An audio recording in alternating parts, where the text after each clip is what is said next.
Duke Roderick Elmheim stood on the battlefield among hundreds of enemies he had slain, his magical power blazing furiously around him. His wounded adopted son approached him from behind, and the Duke asked if it was Ash. Roderick was puzzled as to why the boy was here. It seemed he had entrusted him with the command of the Eastern expedition. The boy was silent for a moment, and then angrily replied that he was here to strike him down, Duke Roderick. The head of the Elmheim house turned to the young man and looked at him with bewilderment. Ash told the Duke that he had intended from the very beginning to use the boy's squad as bait and then leave them there to die. Ash's eyes flashed with anger, and he asked his adoptive father if his assumption was correct. Roderick chuckled and asked his foolish son if that was the only use for the wingless. Wasn't he right? And he, Esha A. Elmheim, knows this very well. The Elmheim family is the greatest warrior house on the continent, offering their swords as protectors to the royal family. Its leader, Roderick A. Elmheim, was the only one in the land with 7 wings. On a whim, when little Ash was dying in a snowstorm, Roderick saved him.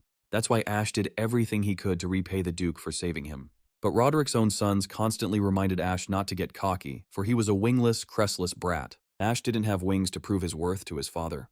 The wing emblem appeared on the back, and the more wings there were, the more magical power it concealed. As the only one in the Duke's family who could not use magic, Ash's brothers called him wingless. And yet Ash simply continued to swing his sword with unwavering devotion. From an early age, the boy trained constantly, developing and strengthening his strong young body. Ash was physically much stronger than many, and he believed that one day his perseverance would be rewarded.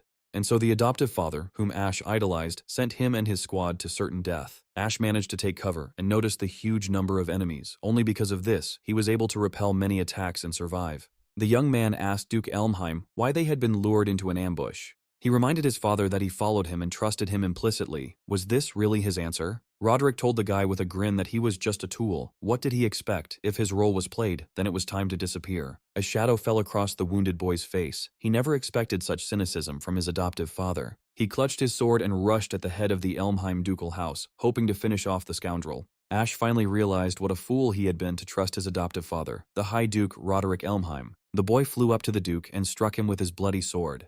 Roderick grinned. The sword of the desperate Ash slashed across his collar, leaving a mark. Magic protected the Duke. At that moment, Roderick's own sons pounced on Ash, binding the boy with a magical blood chain. One of the half-brothers cut off the boy's hand, the other cut off his leg, and the young man was mortally wounded. Ash's mouth was gushing blood from the wounds he had received, yet his eyes still glowed with an uncontrollable rage. One of the brothers told Ash that his brother still didn't understand anything. In the end, he remains wingless, which is what he was all this time. The second added that the eternal fate of the insignificant wingless one is to crawl on the earth in darkness.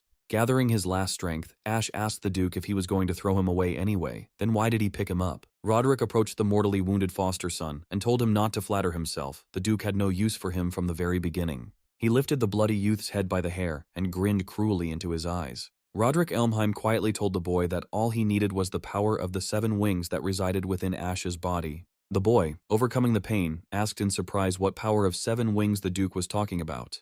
He laughed. Ash's mother was truly useful because she gave birth to such a brat for him. Duke Elmheim abandoned the boy and walked away, instructing his sons to finish off this idiot. Ash shouted at the Duke to stop. The boy didn't understand what Roderick was even talking about now. And the Duke's own sons zealously took up the task of fulfilling their father's will, plunging their swords one after another into the body of the chained and wounded Ash. And then the snow under Ash's body melted and turned into a scarlet mess. The boy felt that he was very cold. Life was leaving the young man's body along with the last drops of blood. He wondered if he would really die here. But if it all ends like this, then what did he live for all this time? Suddenly the guy's feelings changed. He felt that everything around was white and slightly warm. He wondered if this was the afterlife. Apparently it could snow there. Ash spat out a snowflake that had flown into his mouth and tried to sit up, but for some reason he couldn't do it. Suddenly he realized, no, that's not it. This is reality. He is still on Earth.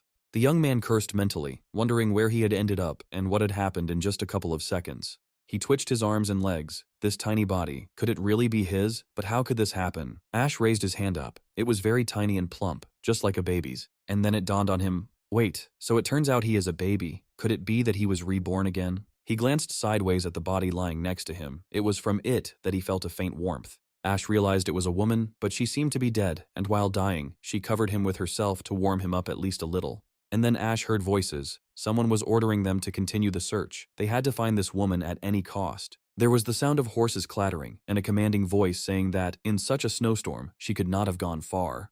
The search party leader reminded everyone that for the sake of Mr. Roderick, they must return the baby she had taken. Ash frowned. What just happened? It turns out they were deliberately looking for the baby, and the mother was trying to save him from Roderick. The writers said about Mr. Roderick that he wanted to return the child.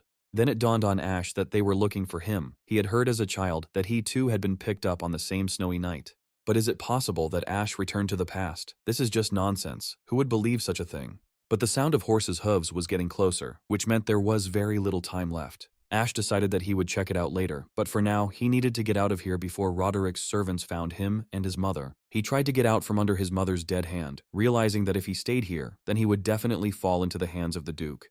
The baby frowned and crawled forward with all his might through the deep snow, pushing it aside with his little hands. He knew he had to get as far away from here as possible. The baby's body was ablaze with magic, giving him strength. His body became so hot that the snow in his little hands instantly melted. Ash cursed. It was hard to breathe. It seemed like this body was still too small to withstand such stress. And yet he continued to crawl, feeling that his body and limbs were somehow burning. The guy chuckled to himself. Yes, his whole life had been one continuous crawl. But he still intended to survive. Since fate had given him another chance, he had to take advantage of it. Before his mind's eye stood Roderick, the adoptive father who had betrayed him. Ash mentally promised Roderick that he would definitely find him and avenge all his atrocities. Driven by a thirst for revenge, Ash, in the body of a baby, continued to crawl forward, moving further and further away from the corpse of his mother. By morning, the child was almost exhausted and fell asleep at the feet of a girl who had gone outside. The surprised girl called out to her father, pointing to the baby in the snow.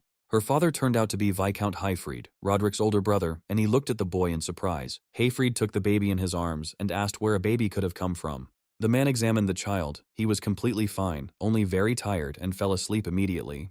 The Viscount looked at the trace left by this extraordinary child and was dumbfounded. If Hayfried hadn't seen it with his own eyes, he would never have believed that it was real. The Viscount frowned. Who was this child who possessed such incredible power? And the baby was sleeping. He looked like a very ordinary boy. Ash woke up and suddenly saw some chubby child reaching out to him. He didn't understand where he was. Could it be that this red-haired child came for him? Maybe he is an angel, and he will send him to heaven. But for some reason the child grabbed Ash by the nose, and he chuckled in surprise. Strange behavior for an angel. The redhead shouted to her sister that this baby had just woken up, but she shouldn't make fun of him, otherwise his cute little nose would fall off.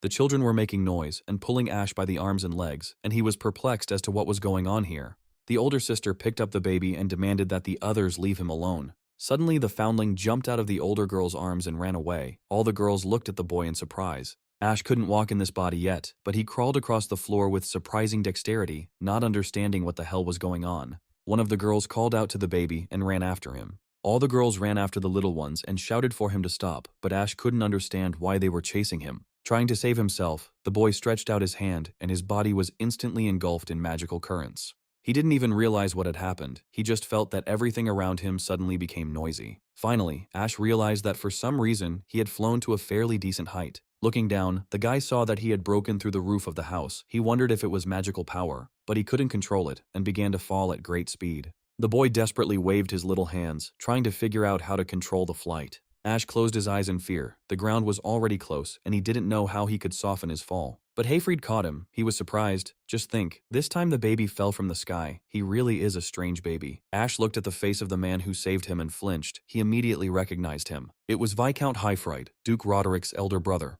The guy thought, this can't be. Could this really be another house of the Elmheim family? Hayfried Elmheim is the current head of the Elmheim branch of the Viscount house, and once stood beside Roderick. But Viscount Hayfried, whom Ash knew, was to die in that civil war, after which his house fell. Now Ash was absolutely sure that he had returned to the past, because here Hayfried was still alive. But who would have thought that while trying to escape from Roderick, Ash would end up being picked up by his older brother? The Viscount's wife took the baby in her arms and asked if this meant that the child was flying because his magical power was out of control. Hayfried replied, "It seems that he is a very unusual baby." The woman smiled welcomingly at the child. She kissed the boy on the forehead and asked if he was probably scared, but now everything is fine. The woman gently patted the boy and stroked his disheveled hair. The Viscount looked tenderly at his beloved wife, who was distinguished by her amazing kindness. Hayfried told his wife that this child hides within himself enormous magical power. It is immediately clear. He lifted his shirt and added that the mark on his back was proof of that. The Viscount's wife went to the mirror and looked at the baby's small back. Ash saw the mark and was stunned. 7 wings. But why are there these 7 wings on his body, when all his life he was called wingless? Ash frowned, suddenly remembering Roderick's words before he ordered his sons to kill Ash. The Duke said that he only needed the power of the 7 wings that resided in this body. Now everything became clear to the guy. This is the very reason why Roderick picked him up that winter snowy night in the forest. The Duke had only one goal. He took the baby only to steal his 7 wings. Ash clenched his fists, so much for being wingless, after Roderick himself tore out Ash's wings. How dare he say all those nasty things? The woman asked her husband, so what are they going to do with this child? He is still very small. Hayfried thought about it. Up until now, there had only been girls in their family. Ash became wary. Things were bad. He needed to get ready to escape from this house too. He cannot let his power fall into the hands of the Elmheims. He needs this power himself to take revenge on Duke Roderick.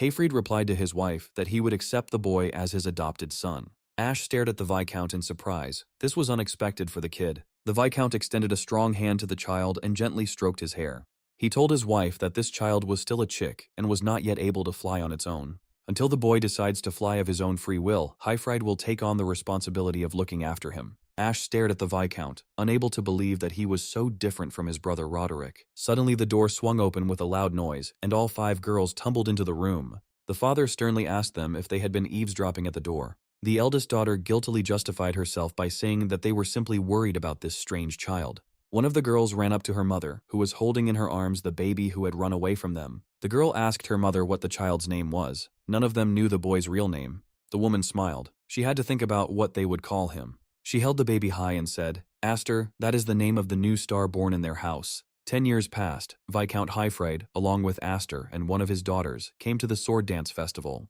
The organizer bowed to Lord Hayfried, saying that they had been waiting for them. The carriage door opened and the Viscount's 10-year-old adopted son, Aster, emerged behind him. By that time he had already grown into a tall, slender boy. Aster gallantly offered his hand to his sister and asked Alfina to watch her step.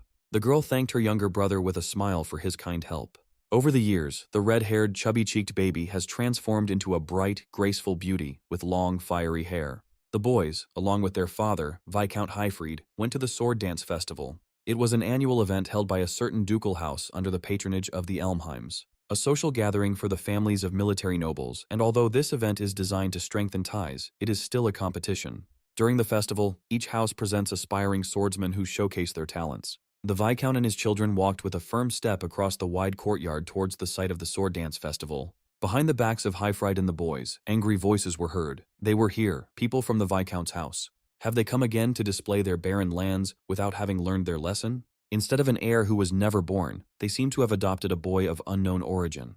I wonder how much longer Hayfried is going to drag Elmheim's name into the mud, and this is that guy, the Viscount's adopted son. Alfina quietly told Brother Aster that he shouldn't pay attention to it. The girl clenched her hand into a fist and added that if Aster showed weakness, he would be immediately trampled into the dirt. The young man could clearly see how much these dismissive conversations hurt his little sister Alfina. Hayfried said bitterly, "This is, unfortunately, the current state of the Viscount's house." He paused and turned to his adopted son. He wanted to show the boy the real state of affairs. The Viscount asked Aster if he was probably disappointed with the way they were treated here. But he flashed his eyes and replied, "No, father, this kind of cold is just what I like." Hayfried laughed. He noticed that this was very encouraging. In his past life, as a disgrace to the Elmheim family, Ash made the worst possible debut here, a place of bitter memories.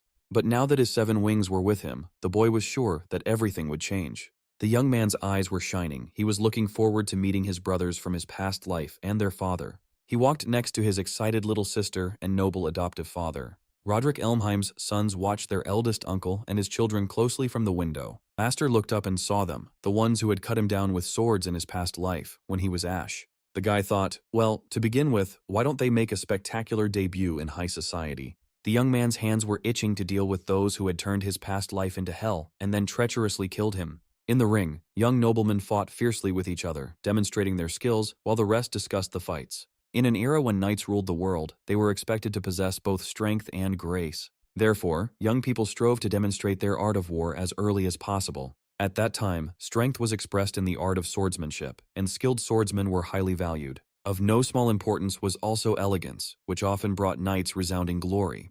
The young men fought desperately in the ring, aware that hundreds of eyes were watching them closely. Almost all knights from noble families had that very coveted symbol of power, which they were proud of. These were wings, the so-called wing crest, showing the level of power of its owner. The more wings, the higher the warrior's potential, the greater heights he can achieve in the art of war. Those who had fewer wings, or no wings at all, had a hard time fighting against winged opponents. Even in their teens, those with wings usually won confident victories in all competitions. The wing's coat of arms was the highest sign of strength, glory, and success among all warriors of the empire.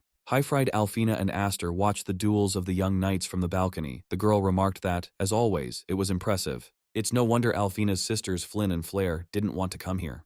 And Ash remembered how they laughed at him in his past life when he debuted at this sword dance festival. Then he was incredibly humiliated by one of Duke Roderick's sons, who broke his sword and inflicted several wounds. Alfina noticed that her brother was deep in thought about something. She quietly called out to Aster. The girl decided that Aster was nervous. After all, this was his first sword dance festival. The young man replied that he was not particularly worried, and mentally added that it rather evoked nostalgia. Alfina looked questioningly at her younger brother. She couldn't understand what was going on in his head. High-fried said that he had to go to the meeting, and he was leaving Alfina in Aster's care.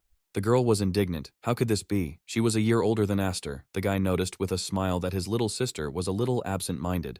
The Viscount told Aster that there were many children his age here, and he could use this chance to expand his circle of acquaintances. As he passed by, Hayfried whispered to the boy, "Just make sure no one finds out about the 7 wings." The young man looked after the departing Viscount and thought, it's easy to say. Alfina was beside herself with indignation. Most of the young aristocrats in the festival hall openly hated the children of Viscount Hayfried Elmheim. Aster looked around and noticed that it was difficult to communicate when the atmosphere was so openly hostile. And then the young man's attention was drawn to his old enemies, the native sons of Duke Roderick Elmheim. He immediately headed towards them. Alfina asked Aster where he was going. The guy, without turning around, replied that he was going to make friends. Roderick's son sat comfortably on the sofa, surrounded by their henchmen, sipping wine. Aster approached Darius, who chuckled and asked the young man in surprise who he was. The boy told his brother Darius that he was glad to meet him. The young man smiled broadly and introduced himself as Aster F. Elmheim, his younger brother. Darius frowned and grimaced, and Aster said with a smile that he saw relatives and decided to say hello. Roderick's second son explained to his brother that this was the adopted child who had been taken in by the Viscount's family. Darius chuckled. "Ah, I see. So that's why he has the nerve to use F in his name." Darius and Grion are both the rightful heirs of House Elmheim and the ones who killed Ash in his past life. The young man was perplexed, looking at his brothers. Just think, he used to be deathly afraid of them. Duke Roderick's sons, Darius and Grion, are children who diligently play at being adults. Suddenly, Aster heard his sister's voice behind him. She called out to her younger brother.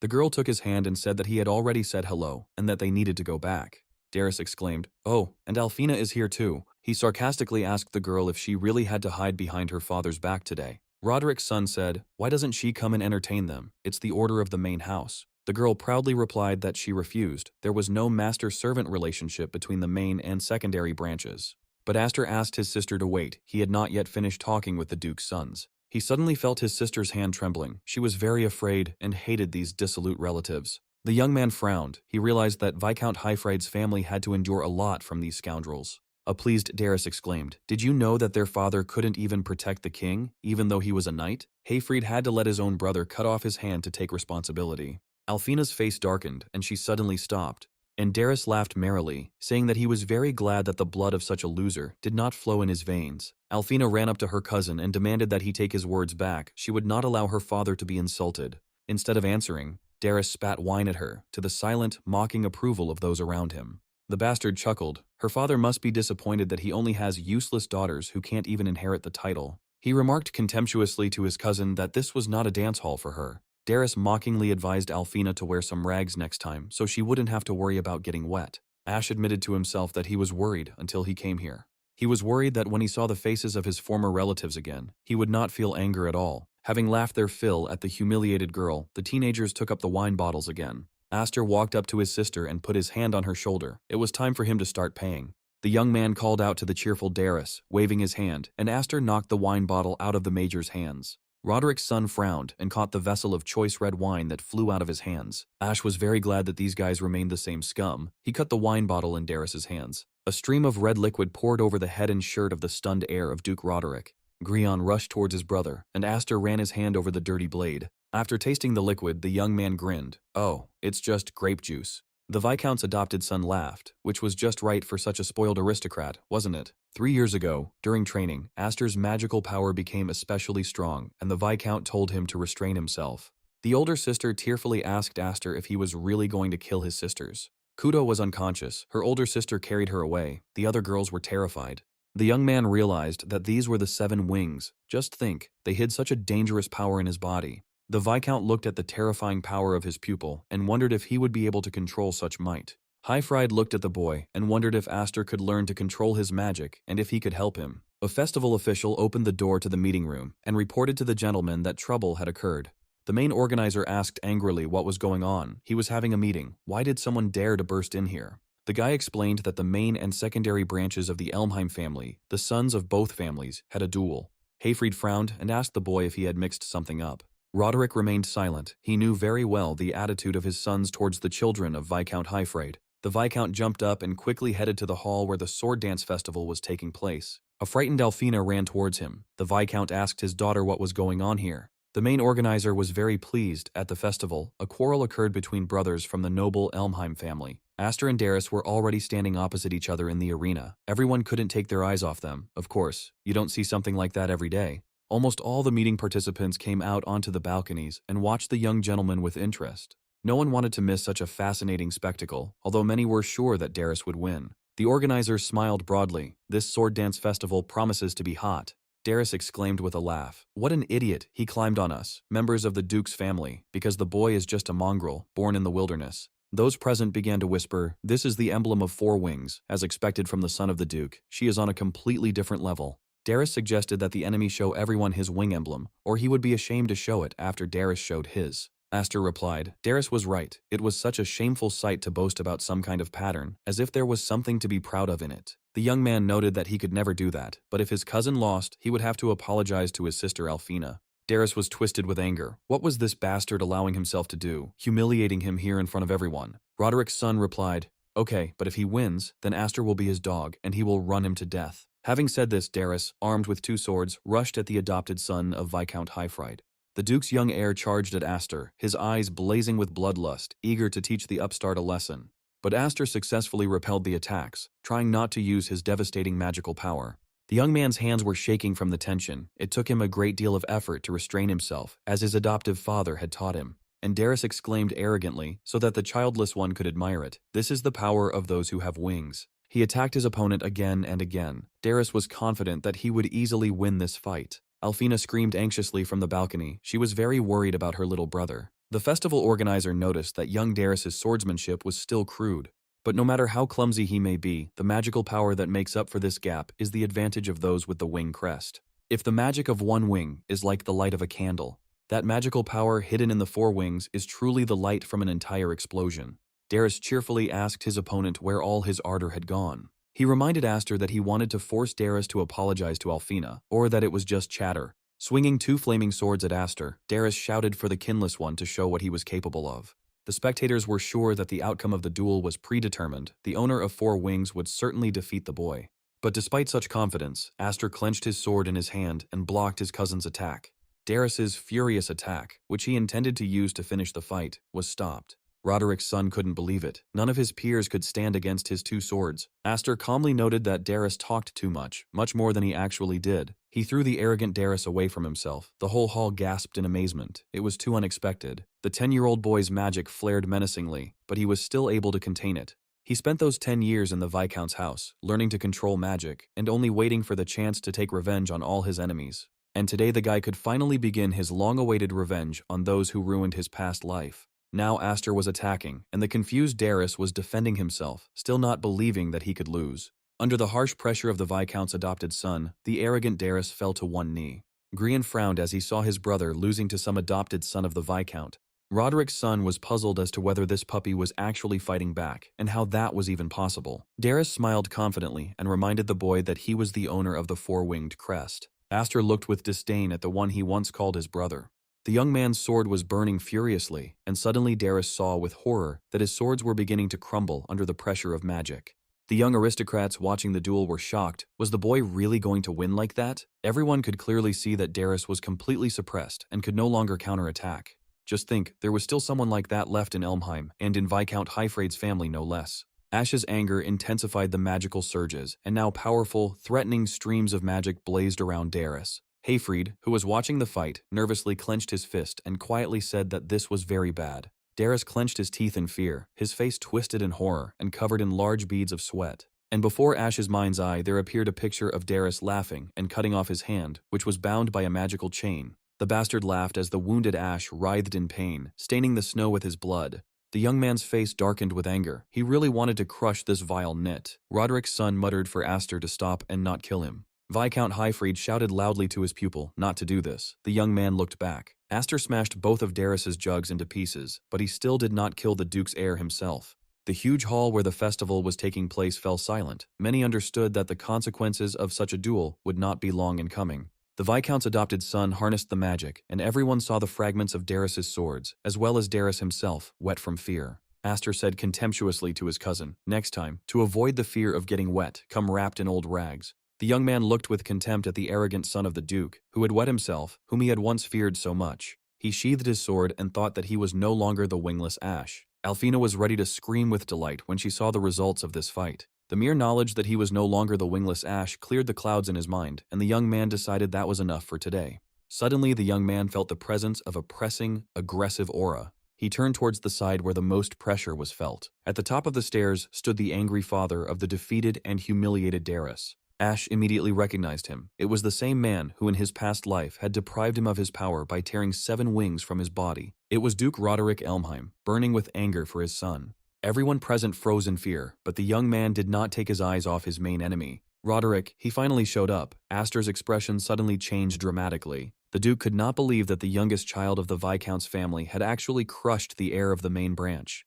But now things have gotten even worse. After Roderick's pride was trampled like that, he definitely won't keep quiet. The 8th head of the main branch of the Elmheim house walked menacingly towards the boy who dared to disgrace his son so. Seeing his father, Darius was very happy. Now his offender would be severely punished. The massive figure of Duke Roderick Elmheim loomed menacingly over the 10-year-old boy. He silently studied the impudent man who dared to publicly disgrace his promising son and heir. But the Viscount's adopted son did not look away and looked at the Duke with undisguised hatred. Beaten and shamefully wet, Darius rose from the arena and hurried to his father. He shouted at the Duke that this impudent adopted son had dared to humiliate him, the heir to the ducal house, in such a way. Darius shouted that this freak went against the main branch, although he was just an adopted child. The Duke's heir asked his father to use his power to crush and punish the Viscount's ward. But instead, Roderick pierced his own son's hand with his sword. Darius was horrified. He looked at his bloody hand. His father hit him right in the place where the coat of arms of wings was located. The Duke's son screamed in pain. The spectators were stunned by such cruelty. Would Roderick really punish his own son? Grian looked at the arena in horror, wondering if his father would really cut off Darius's hand. Roderick growled, "How dare you smirk? You have dragged our family's name into the dirt." A dumbfounded Darius crawled away from his father and pulled up his shattered and bloody hand. Highfried shouted at Roderick to stop, as they were only children. But the Duke swung his sword and cried out, "He who cannot even stand up for himself has no right to hold a sword." Everyone froze. Many had heard of Roderick's unprecedented cruelty, but clearly no one expected this from him. Frightened, Darius tried to crawl away from his angry father and save his hand with the coat of arms. Roderick's eyes flashed with anger, but then a 10-year-old boy stood in the path of his sword. The Duke asked what the boy was doing, who allowed him to come between him and his worthless son. Aster explained that his cousin had not yet apologized to his sister Alfina, although he had promised to do so in case of loss. The young man persistently asked his uncle if he could postpone the punishment until later. Roderick told the boy he heard Highfried took him in as an orphan. Did he really think that made him a true Elmheim? Aster replied, "He is the son of a Viscount. Let's leave blood ties. What about knightly pride? The burden of inheritance. His father taught him that." The Duke glanced sideways at Highfried and said, "Then, as a member of the Viscount's family, the boy had needlessly offended the main branch. The sword of the king, the pinnacle of 12,000 knights under the banner of Elmheim. This is pride. What's happening is no longer just a childish quarrel. The Viscount's son should understand this." Silence fell over the huge hall. Everyone was perplexed as to whether the Duke would really kill his brother's adopted son. One thing was clear, this sword dance festival would definitely become the subject of much discussion and gossip. Roderick reminded the boy that his adoptive father had once paid with his hand for his infidelity. The Duke slightly cut the boy's collar and angrily asked him how he would pay for the humiliation. But Aster did not flinch. He replied, "With all due respect, uncle, this was not a brotherly squabble, but an official duel." The young man explained to the Duke that he had responded to the insults against the Viscount's family with his sword. Roderick looked in surprise at the impudent boy who was calmly talking to him, the Grand Duke himself. Aster reminded his uncle. He himself said that anyone who cannot stand up for himself has no right to hold a sword. He will not give up a single finger. The festival organizer whistled. What unheard of insolence, and Alfina clenched her fists convulsively. One of the observers cheerfully remarked that the boy was only 10 years old, but he was behaving like this. He was probably joking. The Duke frowned. He had nothing to answer the boy. He was silent for a while. Then Roderick removed the sword from Aster's shoulder and noticed that he understood him perfectly. Taking a few steps back, the Duke demanded that his adopted nephew take a fighting stance. Aster immediately drew his sword and looked questioningly at the Duke, wondering if he was really going to fight with a child. Roderick Elmheim was considered one of the strongest knights, and the young man prepared to defend himself from his attack. The guy was not mistaken. The Duke dealt the boy a crushing blow, directing a stream of his magical power at him. Tears welled up in Alfina's eyes, and she covered her mouth with her hands to keep from screaming in horror across the room. Viscount Highfried shouted at his brother, asking what he was doing, since Aster was still just a child. Highfried drew his sword and rushed towards the Duke, who was attacking his 10-year-old adopted son. Roderick raised his sword, crossing it with his older brother, Highfried, but the Viscount did a somersault and flew over the menacing figure of the angry Duke of Elmheim. Hayfried rushed to his adopted son, asking Aster if the boy was okay. Part of the hall was destroyed by Roderick's blow. Smoke and dust swirled around, and stones were scattered. But the Viscount was struck by a completely different picture. He saw his pupil. The boy stood, clutching a broken sword in his hand. His face was bloody, his suit was torn, but he was ready to continue fighting. A silent rage burned in the boy's eyes, and he did not take his burning gaze off the enemy. Roderick also saw the boy and noticed the fire in his eyes. He said nothing more. The Duke turned sharply and quickly headed towards the exit of the hall, taking with him Darius, who was trembling with horror. While Roderick and his son were leaving, Highfried tried to calm the belligerent Aster. The Duke was incredibly angry. He practically flew up the stairs, with the ashamed and frightened Darisu timidly trailing behind him. When the Duke and his son were almost out, Aster suddenly staggered, but he had received serious wounds. The Viscount picked up his son and looked at the wounded boy with concern. Aster told Dad that he protected Darius because he made a promise and everything else. Hayfried confirmed that he saw and heard everything. Aster was simply magnificent.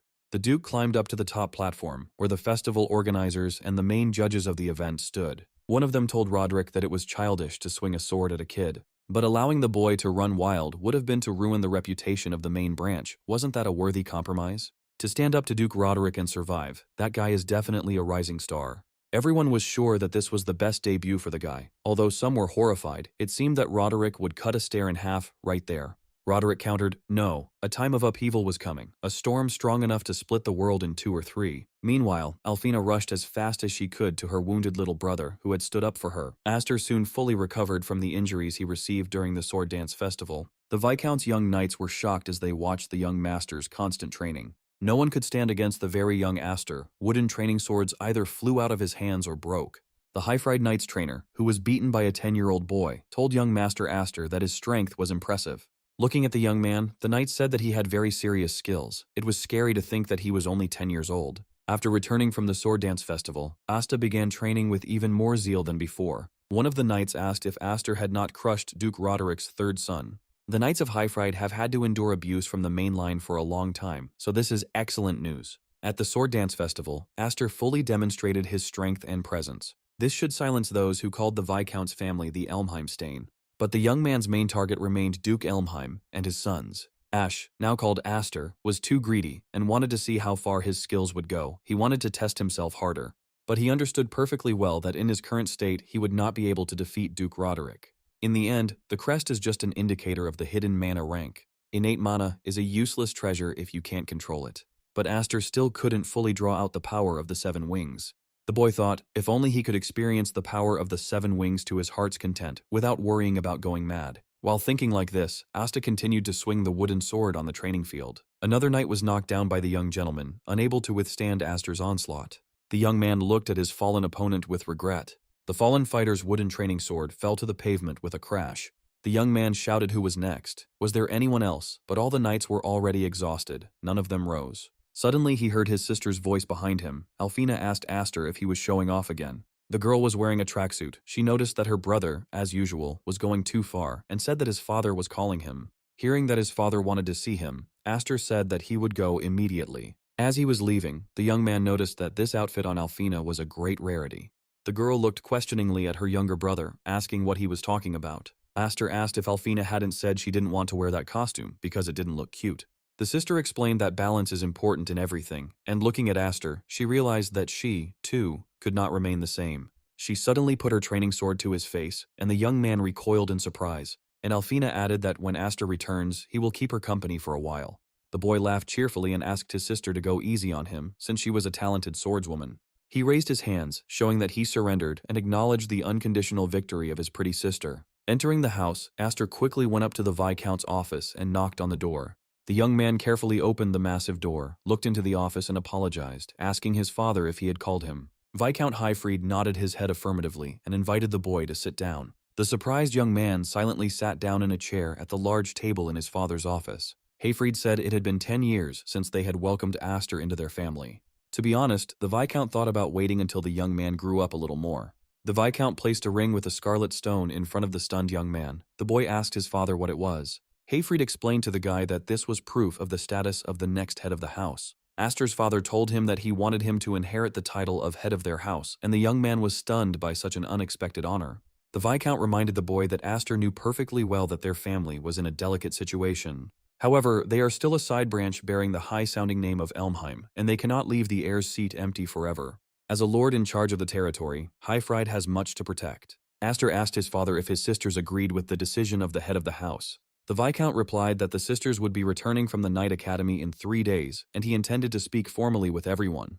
The oldest in the family were Sister Malfa and Sister Kudo, both of whom were already studying at the academy. Aster noted that if that was the case, both of them would not be hurt by it. Sister Kudo in particular would definitely be furious. She hates Asta simply because he was born a man and just so happened to be blessed with 7 wings. The young man rose from his chair and told his father that he could not accept this. Aster added that he can't even control his own mana. He's an inexperienced fool who almost killed his sister. Standing before the father who saved and raised him, Aster said he didn't have the confidence in his strength to convince his sisters. The Viscount looked silently at his amazing pupil, who crawled to the threshold of their house. As the young man headed for the door, Highfried told him that he had long doubted that Aster was really a child. The head of the family smiled. He had planned this ring as a reward for the sword dance festival. He took out a large case and spoke, but it seemed that this would please the guy much more. The guy's eyes sparkled. It seemed like this was a powerful family weapon. He had heard about it in his past life. The Viscount explained that this case contained the demonic sword Graham. He can control the power of the 7 wings. It is a magic-devouring sword. Having chosen a large clearing in the forest, Highfried decided that this place should be suitable for training. Aster asked his father if he just wanted to show off the sword. Wouldn't the training hall be fine? The Viscount replied, no, it was just a precaution. Besides, the guy often destroys the house. This demonic sword, Graham, is a famous blade that is inherited from generation to generation only by the eldest son of the Elmheim house. Highfried ordered it to be delivered to Aster from the vault of the main house. The Viscount began to unwind the blade with his teeth.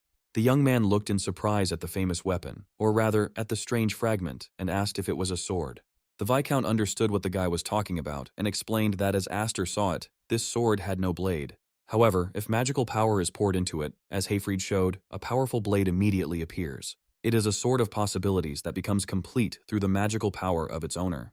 Highfried directed the blow of the demonic sword into the depths of the forest, showing the stunned Asta its power. The impact created a huge clearing and rut in the thicket. The power of the weapon was terrifying. The Viscount added, however, with weak magical power, there is a danger that the sword will absorb all your mana. Besides, this sword has a complicated history. Highfried asked his son if he wanted to try it.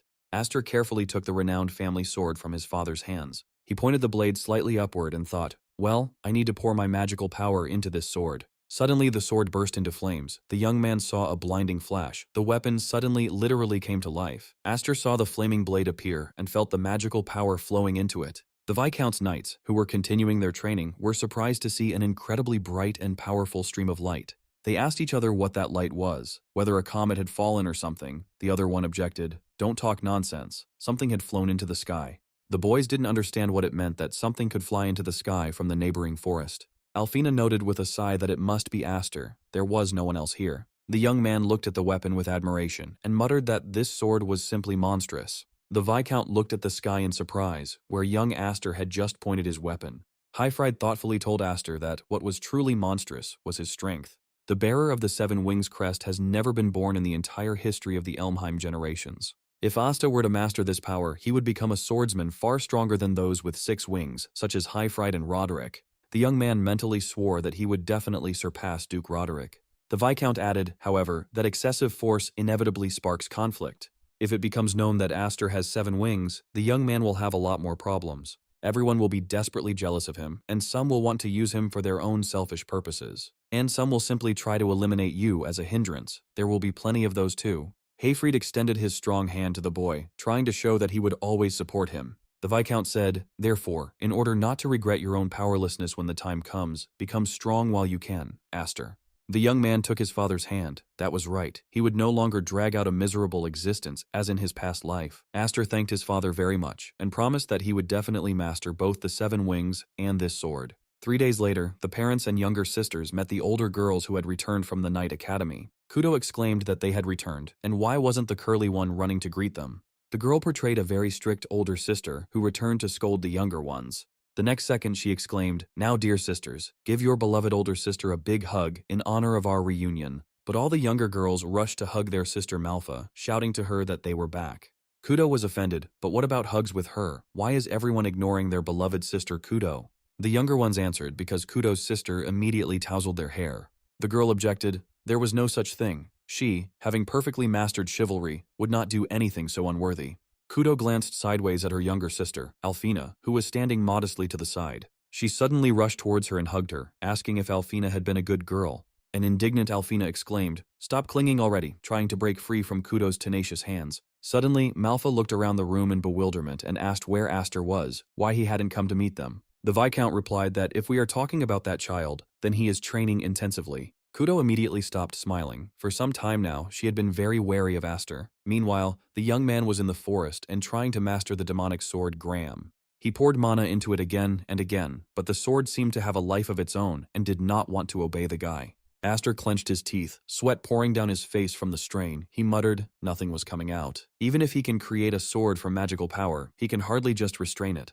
The young man struck the forest thicket with his sword, scattering everything around, and he thought bitterly how he could be like his father. Suddenly he heard Kudo's voice behind him. The girl noticed, "Wow, what a mess. You're showing off again." Aster turned to Kudi's sister and asked in surprise if she had returned already. The girl smiled. Just think, he didn't even come to meet his older sister. Isn't that too cold? Or since Aster is special, the sisters are not in his sight. She heard about the sword dance festival. Father must be very proud. Aster replied that he had also heard that his sister had participated in many missions and had distinguished herself despite being only a trainee. The boy knew that Kudo was the only knight to receive the honorary knight medal this year. The girl noted that if she couldn't do at least this, she wouldn't be able to become her father's successor. She heard that Aster had given up on talk of inheritance. Had he really decided to take care of her, Kudo? Aster mentally asked his father why he told her about this. God, why create so many problems? He replied to Kudo that he had no such intention. He simply thought that he did not have the qualifications for it yet.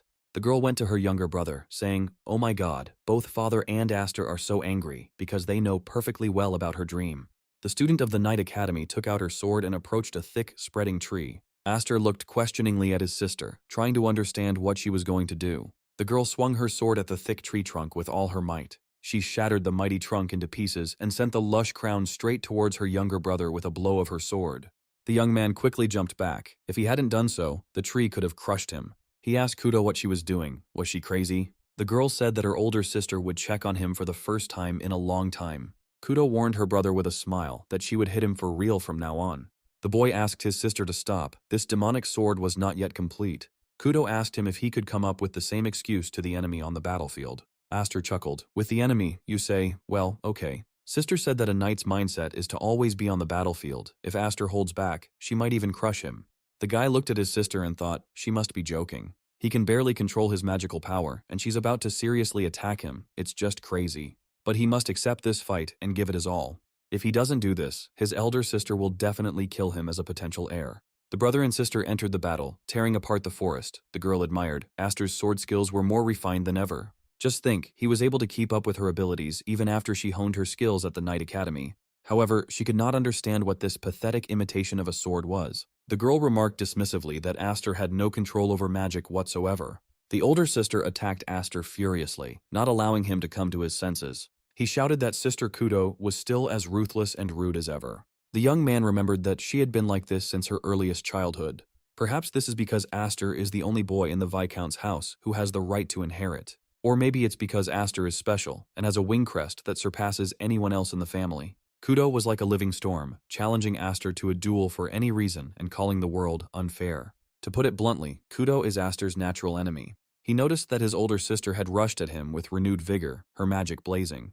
Brother and sister crossed blades, but Aster was too afraid to harm Viscount Highfried's daughter. Kudo shouted, as she thought, Aster was not fit to be the next head of this house. Malfa was very worried and asked her father if it was really wise to leave them alone. The girl feared that, at this rate, this quarrel between brother and sister could lead to casualties. The Viscount countered that they were good rivals in their own way. They might be a little reckless, but it wouldn't come to that. The eldest sister replied sadly that she very much hoped so. Malfa asked her father why he had withdrawn them from the Knight Academy. It wasn't just to discuss the inheritance. Hayfried confirmed that everything was correct. He opened the drawer of his desk and took out an envelope from there.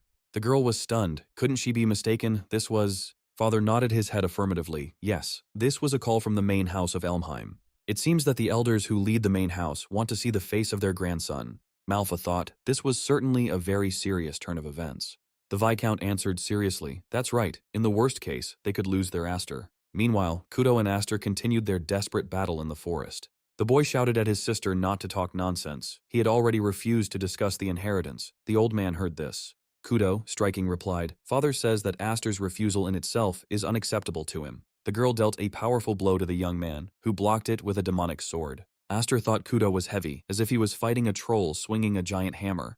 The older sister's eyes sparkled with anger. At that moment she hated this talented foster child with all her soul. The young man clutched the demonic sword in his hands. He tried only to defend himself, but not to attack his older sister. And Kudo dealt blow after blow. Aster dodged and tried to reason with the angry girl. He swung his sword and cried out, enough, maybe she will finally listen to what he has to say to her. Kudo chuckled. Aster just tried to escape from here, didn't he? She dealt her foster brother a crushing blow, throwing him back and wounding him. Blood gushed from Aster's mouth. He thought about how terrifying the brute force was. Kudo stated that Asta is a third-rate warrior, if she can only swing a sword. If he only has magic, then he is a second-rate warrior. Only by mastering both the sword and magic can a young man become a first-class fighter. She is disappointed in Asta. The difference in the wing crests means the difference in the amount of mana a person can control. They say that a difference of just one wing is approximately a threefold difference in strength. In other words, in terms of magical power, Kudo with 5 wings should be 2 stages weaker than Asta, yet he avoided a direct clash of forces and fled to his beloved sword swinging.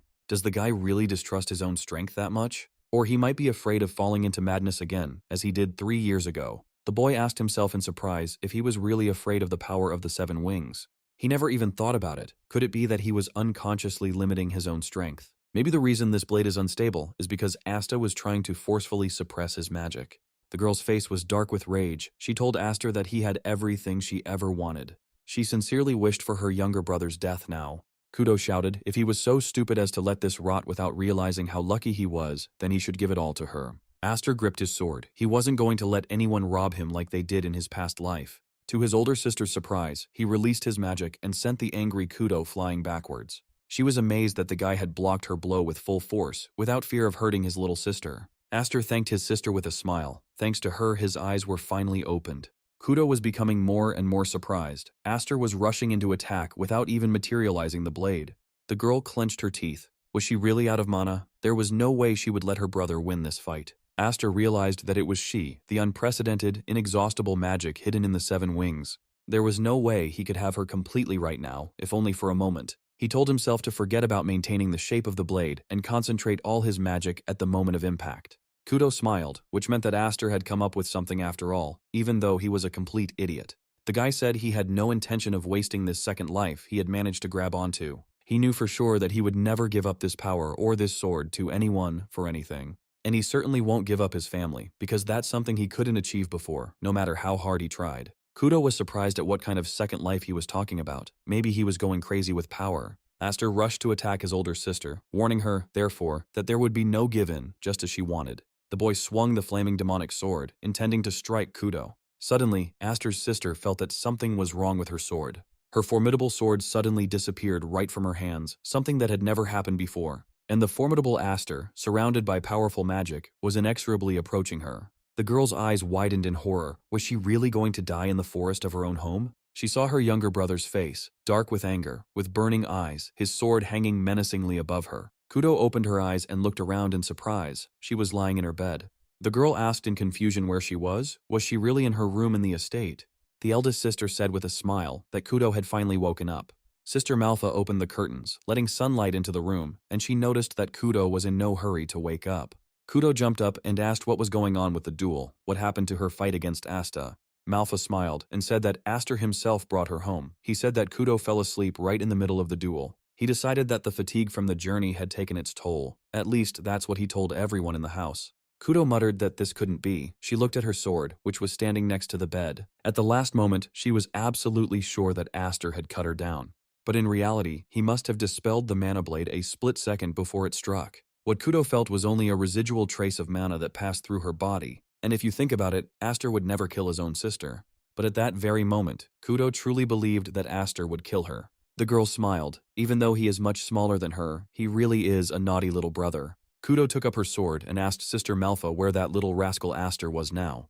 The girl exclaimed that she would not accept such an outcome of the duel. This time she would give it her all from the very beginning. Malfa replied that Aster was no longer here. Kudo looked at her sister in surprise. How could it not be? Where did that naughty boy go? Malfa reported that he had received a summons from the main house. He had left quite recently with his father. Didn't Kudo know about this? The girl froze in horror. She understood perfectly well how dangerous this trip was. Kudo screamed, "What is Malfa saying? Why didn't they tell her? She hadn't even heard anything about it." Meanwhile, Viscount Highfried's carriage rolled towards the main estate of the Elmheim clan. The Viscount explained to Aster that the people they would meet were the elders who supported House Elmheim from the shadows. These are the former heads of the main and side branches, as well as influential figures of the entire Elmheim house. Although they have retired, they still wield enormous power. They are shadow rulers. Highfried sighed. These elders hadn't shown the slightest interest in Aster since the Viscount adopted him. So why did they call Aster now? The guy said. Probably because of what happened at the Sword Dance Festival. Aster had heard that the Elmheim elders valued family prestige more than gold or even their own lives. And those who tarnish this prestige are thrown into a cage to be fed to monstrous beasts. Hayfried wondered where Aster had heard such terrible stories. The guy smiled. Just a little here and there. Well, he was already ready for punishment, or at least for exile. The Viscount frowned. Was Aster really sure that it was possible to leave without even saying goodbye? The young man reassured his father that everything was fine. He was planning to leave anyway, as soon as the sisters arrived. Besides, Kudo is probably glad that he won't be under her feet. She will be able to relax. And yet, thanks to his sister Kudo, Aster finally began to master the demonic sword Graham. Aster felt that he could draw out the power of the seven wings, so no matter what happened to him, he asked his father not to try to help him. The young man assured his father that he was ready to survive on his own, but the Viscount frowned. He didn't like all of this. Suddenly the travelers heard a cry. What does it mean to be on your own? You are the youngest in the family, so don't act like you're incomprehensible. The Viscount and Aster turned towards the voice. The young man could not believe his eyes. Where did she come from? Aster asked Kudo's sister in surprise why she was here. Did she run all the way? The girl jumped into the carriage and said that it was so cruel to leave without saying a word to her own sister. She heard everything. Aster was summoned by the great elders of the main house. Even she and her sister Malfoy had never been invited there. The Viscount remarked that he was sure Kudo understood that he could not take her with them to the main house. The girl replied that she knew this, because her father had called her and Malfoy home to look after everything while he was away. She understood that. But this call means that Aster is in a situation that requires extreme caution. Even Malfa's sister said that Aster might never return home. He smiled. Kudo was exaggerating. They were going there to talk, although whether he would be able to return safely after that was a question. Kudo demanded that Aster listen to her. Everyone knows that she can't stand him. He is a boy. He has 7 wings. He is always treated specially. He is stronger than her, even though she is the older sister. He also acts like an adult, even though he is the younger brother, and Kudo can't stand all of this. But still, Aster is part of her precious family. The Viscount listened silently to the rather strange but still heartfelt conversation of his dear children, and Kudo continued that no matter how strong Asta was and how mature he acted, he was still her little brother. So he must definitely come back so they can fight with swords again. Opening the carriage door, Kudo said as a parting word that she would not let him get away with such a victory. Having said all this, the girl jumped out of the carriage at full speed, considering her mission accomplished. Aster looked at her with surprise. And why did she come all this way? The Viscount smiled. She is a good rival, right? The young man smiled and mentally thanked his sister, promising that he would definitely return. Kudo stood on the road and waved her hand after the departing carriage. She was very worried about her father and brother. The gates of the main house of Elmheim swung open, and the commander of the knights bowed and said, "Welcome back, Lord Highfried." The commander of the guard informed the Viscount that the Great Elder was already waiting for them inside.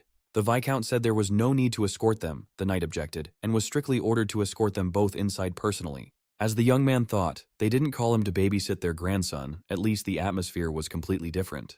But still, the guy was even glad to return here, because this house was very familiar to him. These tall, austere towers brought back memories for Ash. He hadn't been here for a long time. The Viscount was sure that Aster already understood this, but today he especially must not lose his composure, no matter what they told him. The guy replied that it would depend on how they behaved. Hayfried explained that this is why he tells his son that the problem is with them. He tried to explain to the boy that those they were about to meet were very powerful people. Aster was surprised. Strangely, Darius was nowhere to be seen, although, since his arm had been crushed, it would be difficult to return to duty so soon. The Viscount called out to Aster, asking if he was listening to him. The boy winced and replied, "Yes, of course." He immediately promised his father that today he would be as quiet as a mouse. After all, his sister warned Aster to return safe and sound. The heavy doors of the Elmheim Elders' Assembly Hall swung open. The commander of the knights reported to the Great Elder that Lord Highfried and his son had arrived. The old man laughed. "They finally showed up. It's been more than 10 years, hasn't it?" The Great Elder asked how his grandson Hayfried was doing. The Viscount dropped to one knee and respectfully replied, "Long time no see, sixth head, or rather, great-grandfather." Highfried and Aster bowed their heads respectfully before the secret ruler of House Elmheim. Aster thought, so this is the monster lurking in the shadows of Elmheim. In his past life, the boy had heard a lot about this old man, the sixth head of the family, Zenas A. Elmheim, and the rest, apparently, are heavyweights under the wing of the main house of Elmheim. Aster recognized several faces. He had seen them at the sword dance festival. But Roderick doesn't seem to be here, which is strange, since he is the current head of the house. The Great Elder, noticing Aster's gaze, explained to the boy that Roderick was not here. He is the leader of the knights who report directly to the royal family and has no time for such trifles. In his past life, Ash never even got to see Zenas, so he didn't care. But to gather so many influential people without the presence of the current head, Zenas still seems to have enormous influence. Hayfried asked his grandfather what exactly he called trifles. The old man chuckled, but hadn't Hayfried figured it out himself yet?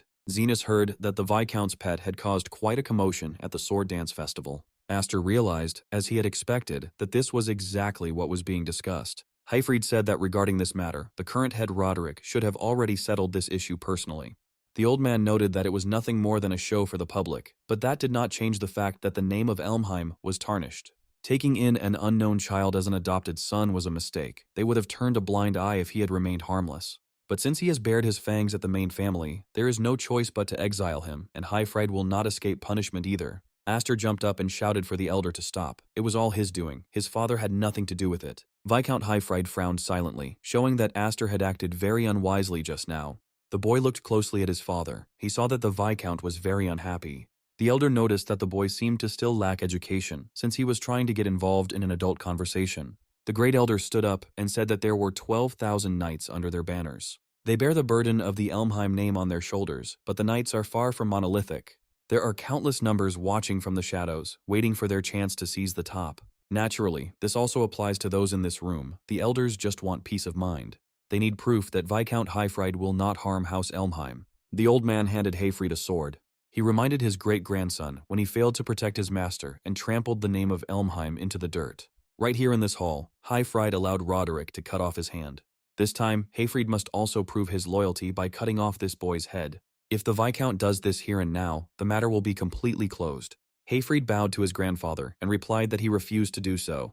He would rather take his own life than raise a sword against his own child, Aster whispered in surprise at what his father was doing. The old man said, "I see. Well, that was expected. In that case, they would take action themselves." The Great Elder tapped his stick on the stone floor. Zenas told his grandson that he could die. His wife, daughters, and this boy, all to the last one, would be executed. The knights drew their swords, and the 6th chapter concluded that from today on, the Viscount's house would cease to exist. Dozens of sharp swords reached out to Hayfried and Aster, ready to cut down the unarmed people. Suddenly Aster asked, "What are you so afraid of, great-grandfather?" The old man looked angrily at the boy, who added that the grown men were huddled together and trembling. It looked pathetic. If an elder is so afraid of being bitten by his own dog, they can cast him out or kill him, as they please. But if they were going to touch his family, they should think twice. To the surprise of those present, Aster began to undress. Hayfried was horrified. He realized what the young man was going to do to save the family that had become like family to him. The boy mentally asked his father to forgive him for the fact that he would apparently have to disobey his wise advice. The knights were stunned when they looked at the young man's bare back. It was, "This coat of arms is on his back, which means the boy has the power of 7 wings. How is that possible?" Aster warned the Great Elder that if they touched his family, the 7 wings would become enemies of Elmheim. Therefore, they had better think carefully before making a final decision. The elders in the hall began to make noise. "This is impossible. Could this really be the emblem of the 7 wings?" Someone asked, "This coat of arms can't be fake, right?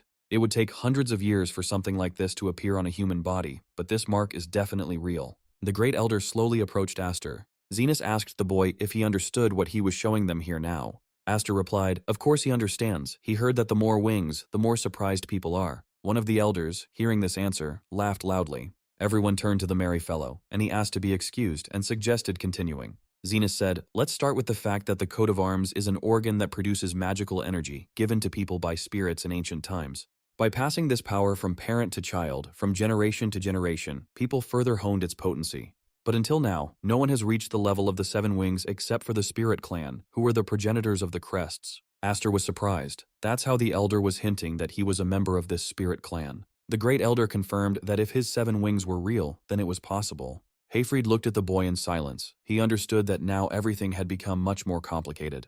The guy said that he was the son of a viscount, and now he was not at all concerned about the circumstances of his birth. All he wants to know right now is whether the elders are ready to see him as an enemy or not. Even if Aster is banished from Elmheim, there will be many houses that will fight for the right to accept the owner of 7 wings. For Elmheim, who are already afraid of rebellion, this will be a huge threat, and they should be motivated to keep him close. The symbol of the 7 wings, the one who surpasses even the Grand Duke Roderick, the elders were confused and silent. As Old Man Zenas said, even Elmheim is not united, an uprising is coming, a large-scale civil war that will engulf the country. Ash had already seen this future, so that he and the Viscount's house could survive it. The guy wanted to determine who was his friend and who was his enemy.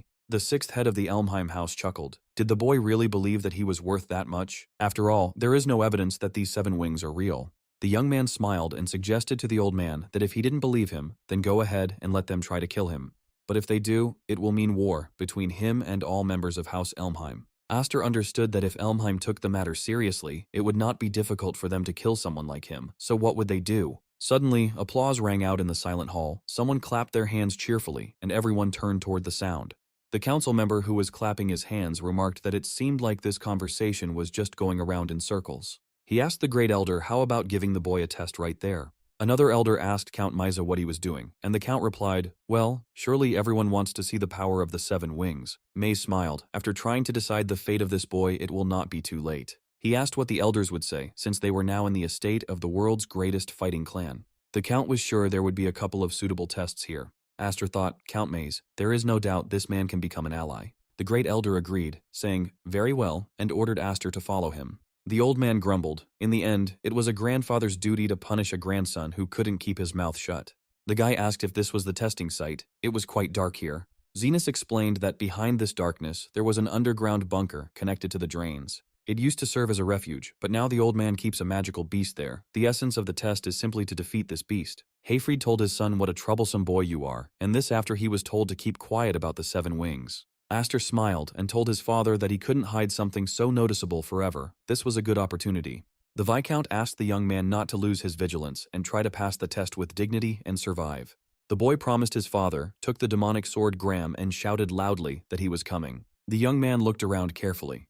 Count Maze watched with a smile as the daring youth so boldly stood up to the most formidable Zenas Elmheim. Aster sank to the very bottom, water splashed under his feet, and it really was dark here. But still not so much that the guy couldn't see anything at all. Suddenly he stopped, asking in surprise what was under his feet. The old man above remembered, oh yes, he gave his great-grandson a chance to also regain his honor. But Darius did nothing but moan until the very end. It was unbearable to watch. And then a beast appeared ahead, which the terrifying 6th head of the Elmheim house had planted here. The old man shouted from above to Aster so that the boy would not disappoint him like cousin Darius. The monster, seeing the man, rushed at him with a loud roar, and so the test began. So the rumors about the Elmheims keeping magical beasts in their estate were true. Only this time Ash even felt sorry for Darius because he was born in a house full of monsters. But Ash himself had no intention of dying in this dark and damp basement in the teeth of his cruel grandfather's toothy toy. The boy clutched the demonic sword in his hands, preparing to destroy this monster. Aster poured mana into the demonic sword and instantly cut the monster's huge body in half. Then, to be sure, he chopped the gutter dweller into several pieces. The members of the Elmheim House Council of Elders gasped in unison at how quickly a 10-year-old boy had dispatched the monster. Aster noticed that, as for him, his older sister was much more terrible than this magical beast. But then he heard strange sounds behind him. He turned around and saw that the animal he had just killed was coming to life. The young man couldn't believe his eyes. The old man had placed here more than just a magical beast. This giant monster turns out to be undead. The vile monster opened its mouth again and growled menacingly, now with dead tentacles protruding from its entire body. Viscount Highfried screamed, "This is undead. Why does such a creature live in the basement of the estate?" The old man explained that this thing was attracted by the smell of death. Apparently it decided that there was plenty of carrion here, so it crawled into the basement. Since she wouldn't die no matter how much you cut and burn her, Xanis ordered her to be captured, deciding that she was the ideal opponent to test her strength. And plus, thanks to this monster, they no longer have problems getting rid of corpses. One of the elders noted that catching the undead is not an easy task even for an experienced knight. And at the same time, Xanis told the boy to kill the creature. Was he just going to watch as the child with 7 wings died? The old man replied that if that happened, it meant he was nothing more than a braggart. The crest of a wing without power was worth less than an ornament. Xanis was sure that even if the boy died, they would be able to deal with the consequences, and it would even be more convenient for them. Count Maze listened silently to the great elder's creaky laughter. It seemed the boy had really frightened the old man. Maze turned to the young man again, and he was making such a loud statement that it would be a shame to lose him. He mentally told Aster, "Look, don't die so easily. Survive in spite of all your enemies." The guy realized that no matter how many blows he threw, he didn't feel any recoil at all. Moreover, the monster's regeneration is simply phenomenal compared to ordinary undead. Besides, the undead are already dead, so killing them in normal ways is useless. To finish her off completely, she must either be burned by sunlight or purified with a weapon imbued with holiness. If you can't do either, don't engage in combat. It's standard protocol and common sense when facing the undead. But Aster has no escape route. If he uses only conventional methods, there is no point in him having 7 wings. The guy gritted his teeth and decided that he would prove his worth at all costs. He will show these elders that he can crush common undead with brute force. There was a loud explosion, and part of the drain wall collapsed.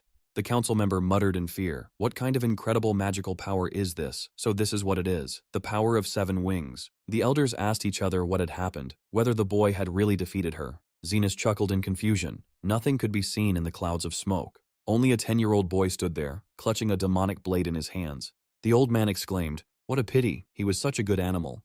But suddenly the enraged monster's huge paw knocked Aster off his feet and threw him to the floor. The guy clenched his teeth in pain as the monster's claws dug into his arm. The undead, changing before his eyes, bared its teeth at the young man, and the monster's vile tentacles wriggled right above him. Viscount Highfried pressed himself against the bars and called his son's name in horror. Count Maze told Lord Highfried not to do anything unwise, like try to save the boy. Hayfried asked angrily if Maze was telling him to just stand there and watch him die. But the Count, with a smile, advised the Viscount to calm down. Nothing was over yet. He invited Hayfried to take a look. It seemed the boy still had a trump card hidden away. And indeed, Aster smiled, he told the monster. He was very glad that it seemed to be working as it should. The monster's body was engulfed in flames, and the boy noticed that the undead had become noticeably thinner than before. Aster directed the demonic blade's magical whirlwind straight at the monster, holding it in its paw. The monster stopped roaring. He felt himself getting weaker with each new stream of fire. Suddenly, dark blood gushed from the monster's mouth. But despite this, the young man continued to attack. He told the undead that, in that case, they would continue in the same spirit until the creature died. The magical flow grew stronger and stronger. It punched a hole in the monster and scattered parts of the beast like a whirlwind. Hayfried remembered that he had seen this once before, but then it was only his first clumsy attempt. It was then in the forest that he first showed Asta how to use the famous blade Graham. But now it is something else, something completely different. It is already a conscious attack with controlled force. The members of the Elder Council shouted that this place was about to collapse. Cracks ran across the floor, everything cracked. And the great elder stood at the edge of the well and watched the boy without stopping. The old man said in surprise, "Oh, so this is what it is, the power of 7 wings." Everything around was ablaze with powerful streams of magic, and Aster continued to attack his enemy until he died. One of the elders asked in fear if everything had really gone quiet and what had happened. He rushed to the edge of the well and asked where the magical beast had gone. Xanis realized that the boy had caught the relentless undead in a whirlwind of magical power and crushed it into powder. It was a display of brute force of the purest quality and quantity, primal magic that could not even be called technique. The old man was perplexed as to whether this was really the work of the 7 wings. The 6th chapter Elmheim asked the young man if he had done something like this before. Highfried replied that it was unlikely. Even he never ceases to be amazed at how quickly his son is growing. Count Maze asked the great elder, "Well, did the boy pass the test?" The old man chuckled. He doubted that anyone here would object. Maze shouted to Aster that he had passed the test. The Count suggested that the young man go up quickly, otherwise it would probably not be very comfortable in the drain. Aster replied that the chains he had used to descend were tangled in all this chaos. Perhaps someone could throw him a rope. The old man asked Aster if he was sure about this. If he missed this chance, there would never be a second one. The young man replied that he was not interested in the struggle for inheritance in the main branch of the family. Besides, if he stays in the estate, his cousins will not be able to sleep peacefully. His place is still in the Viscount's house. Zenas asked, and the guy calls this modesty. He can't hide the ambition that burns in his eyes. The sixth head was sure that the boy intended to go against Elmheim sooner or later. It looks like he wants Roderick's head. Aster looked at the wise old man in surprise. He chuckled. Aster might not be so wary. Zenas had no intention of asking him about his motives right now. The young man asked, "But why? Aren't the rebels their enemies?" The great elder reminded us, he already said, they are far from being one whole. And this Roderick is too stubborn, and if Aster's existence serves as a deterrent, then so be it. But if the boy bares his teeth at him, Zenas, even once more, then he certainly understands what will happen. As he left the 6th chapter's office, Aster thought, what a monster this old man from Elmheim is. Seeing Aster leave Zenas, Highfried asked him what the old man had told him. The guy replied that the old man wanted to accept him into the main branch of the family, but Aster refused. The Viscount was stunned. How could that be? Count Maze said it was a pity. The boy would have been treated much better if he had been officially under the guardianship of the main family. The young man asked, "You are Count Maze. If my memory serves me right, why did you offer to help?" Maze winked at Aster with a smile and replied that he had no idea what the guy was talking about. The smiling Count laughed. He just wanted to make fun of the impudent boy.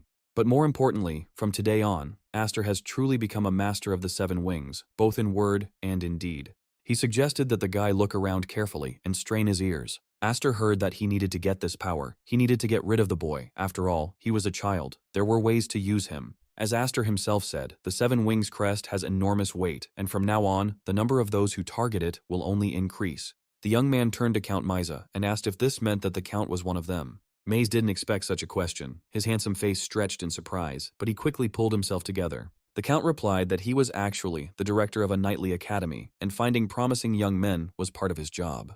He pointed to the fat man with the mustache and said that the old man over there was the same. So Count Maze is looking forward to Aster's admission to their school. Waving his hand, he said, "See you later." The young man exhaled. What a slippery guy. It was too early to decide whether he was Maze's ally or not. The Viscount placed his hand on his son's shoulder and said that he would have to tell him in detail about his triumph. He asked the guy, "Well, let's go home," and he happily agreed. Aster laughed. Mom will faint when she sees all those wounds on him. The knight reported to the commander that young Master Darius had died during a test arranged by Lord Zenas the other day. Roderick replied, "I see. He heard that Highfried's child was also summoned by the elders of the main family. How did everything go with him?" The knight was surprised. It felt like he had missed everything about his son. He said that there was good news too. After listening to the report, Roderick said thoughtfully, "I see. So the 7 wings had really awakened within him." The knight gasped. Did the commander really know about this? He believed that under such circumstances, the balance of power within Elmheim, which had been maintained for so long, could collapse. The knight remarked that they should probably take some action. But Duke Roderick ordered that everything be left as it was. If the balance could be shaken by an obstacle of this level, Elmheim would have fallen long ago. Besides, the Duke believed that there was no need to rush. The 7 wings would sooner or later become his. In the meantime, let him play freely for a little while longer. Roderick will be delighted to see how long the baby he let escape that day can struggle. The Duke's eyes flashed angrily as he turned to little Ash, the child of 7 wings. 4 years passed, and applicants who came to the entrance exams to the Knightly Academy were registered.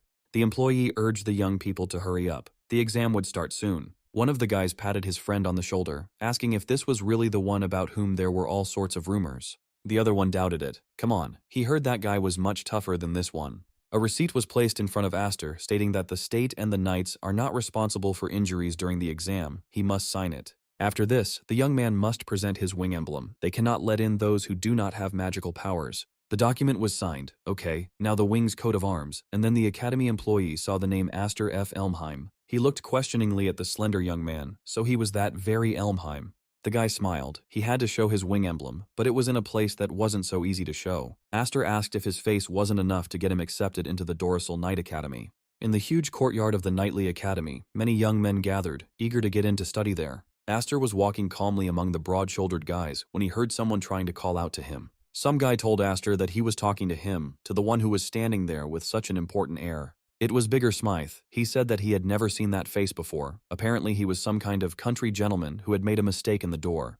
The guy said that the elite among knights gather here. This is the place where the exam for candidates for the Royal Knights is held. Aster replied, "Then no problem." Smythes barked at the boy to stop.